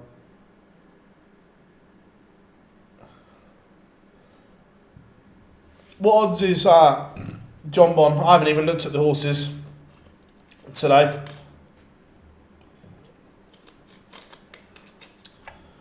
I had a little flutter on Lossy Mouth yesterday, but that was it.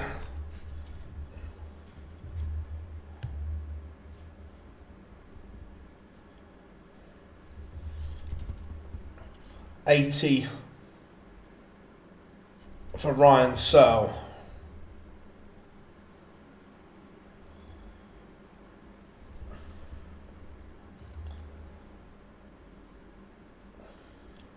How we doing, Tom? Only that he's got an issue. He was going for some treatment and diet and trying to find out what the issue was today. So, as of the moment, no one really knows what the actual problem is, other than it's a shoulder issue. Ryan Searle now looking at tops and finds it big leg. Ryan Searle is now in this contest. Laban has been exceptional early on. 4 to 6 enhanced price fares.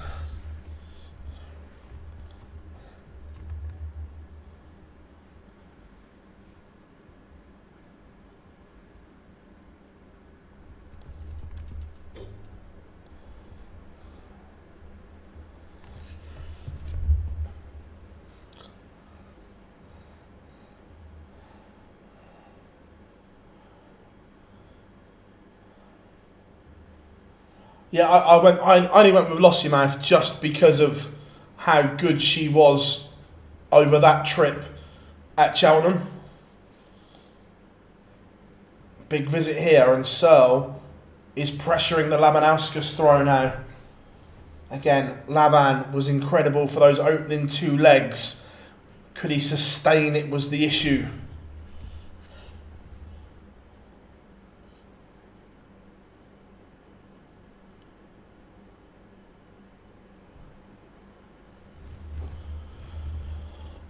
This is fabulous from Searle.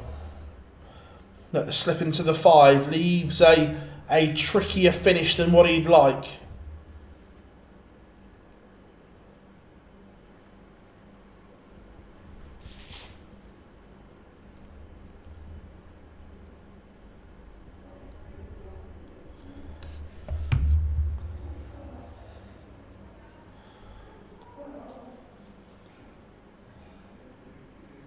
Incredible setup play from Searle.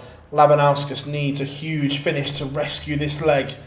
Otherwise, Searle breaks back and we will be level as we've got a huge pigeon flying around the crowd.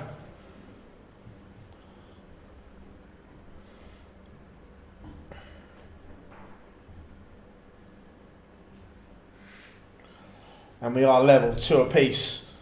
Ryan Searle is now averaging a ton. Labanauskas' average is dropped by 16 points. Still averaging 101. But, you know.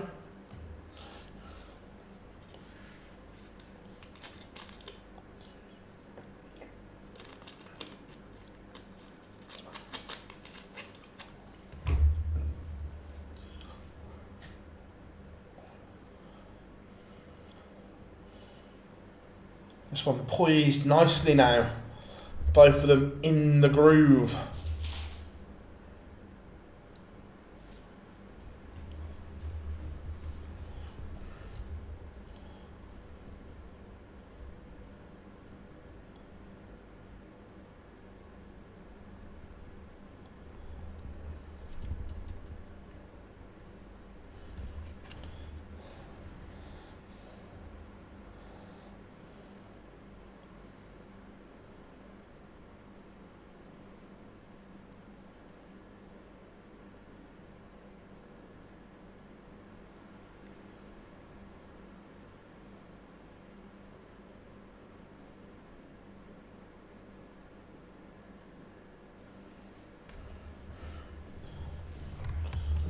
Brilliant from Searle.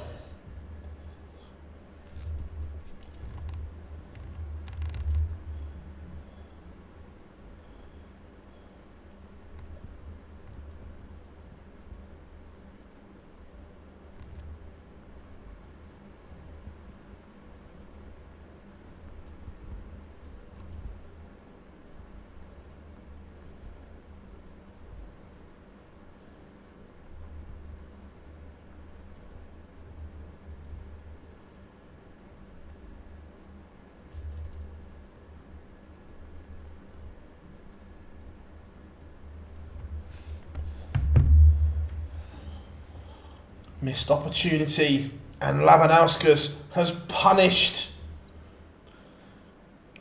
Ryan Searle. Misses a dart at tops, and Laban with a ton topper.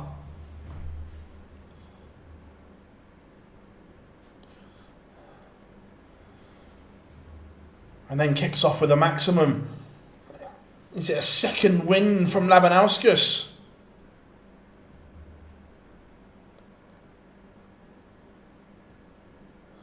Brad, judging by the PDC's announcement of the prize money structure for next year, it looks as if it's staying the same, mate.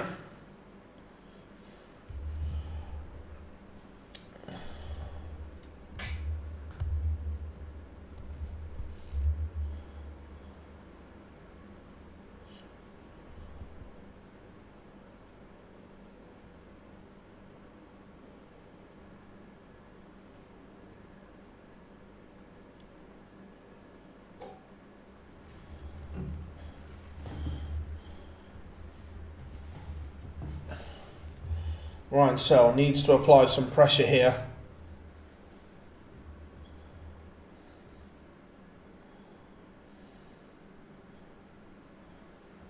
One, 2, 7. If he gets to go, Laban 130.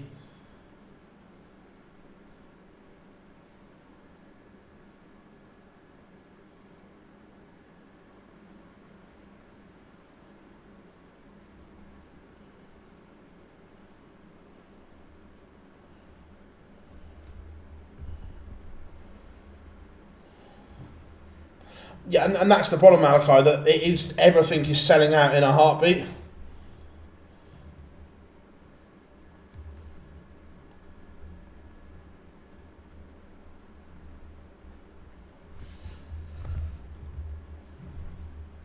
Big moments here for Labanauskas. 2 darts at double 8 for 4-2. And he pins it. This game is going in 2-game bursts. Labanauskas raced into a 2-0 lead. Ryan Searle levelled it up at 2-all. And now Laban is back in front 4-2.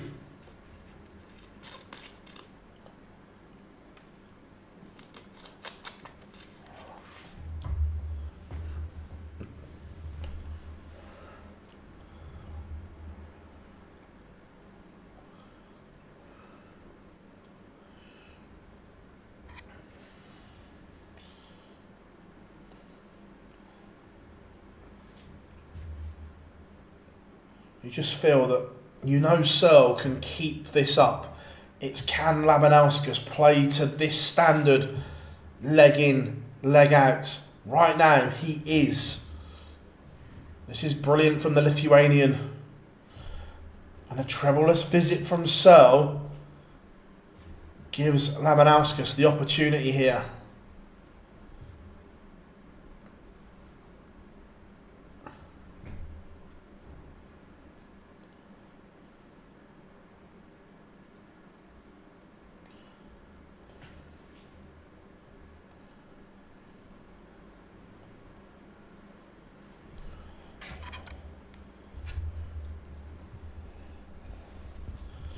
.85 Searle leaves if he gets a go.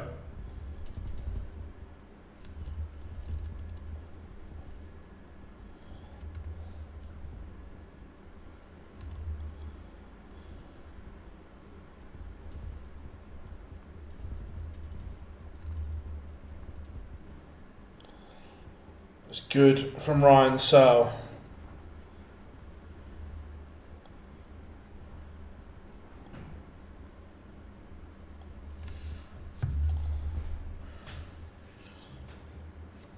Now, can Laban hold and put himself within 1?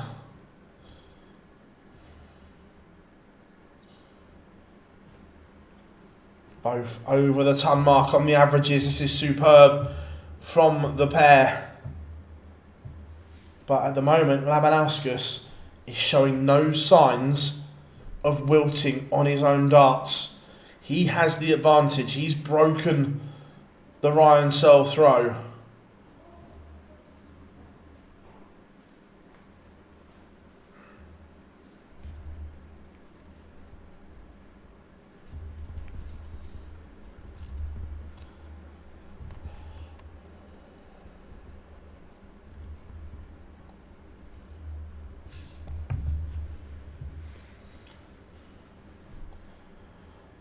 Yeah, Jack, there's a few in that bracket of how they don't have tour cards. Darius is one of them, Tom Sykes, Andreas Harrison. There's a few.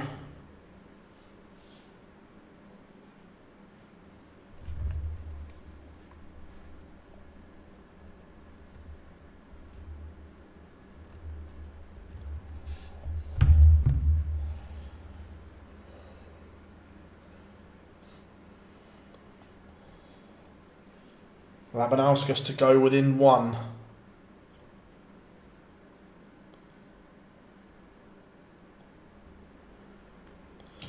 Labanauskas is a leg away from beating heavy metal.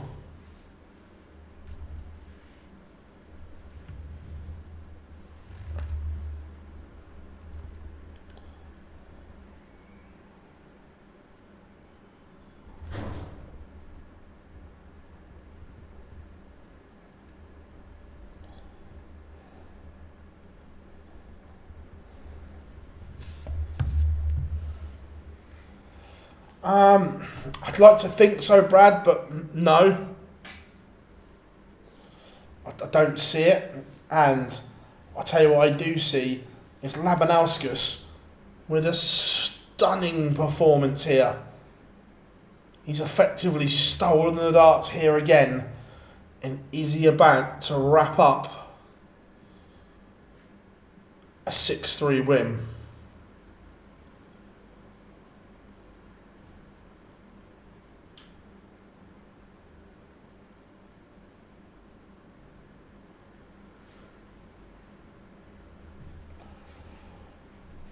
He is going to get a match-winning opportunity in this leg because he fires in another maximum to leave 41, and there is nothing Ryan Searle can do about it.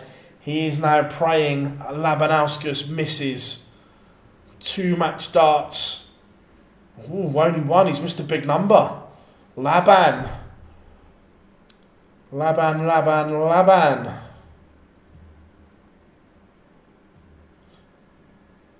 at 888. A match dart has come and gone. Can Ryan Searle prolong this one? Treble 18 for double 16. And he's missed 2 darts at double 16. He's had the opportunity and couldn't take it. Laban gets away with missing the big number, and now 3 match darts in hand for the little Lithuanian.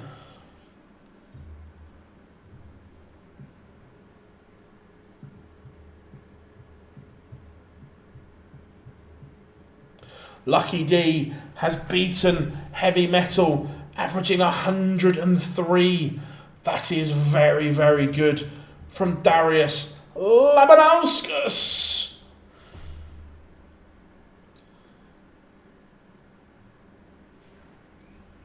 So, there we have it, the final. So, no. Not me, Brad, not me. Changed man, well over 18 months now. Labanauskas with a huge win for Lucky D. And he books his place in the last 32. Ryan Searle departs. Everyone, thank you very, very much for joining us this afternoon. We will be back in 2 hours and 13 minutes to be precise for this evening's session. It is not to be missed. It is a bumper session, so make sure you join us here at Online Darts. If you haven't yet, make sure you subscribe, put that little bell on so you know when we upload and when we go live, so you won't miss a thing. This evening's session coming with you in a couple of hours' time. I've been Phil Bars, and we'll see you all very, very soon.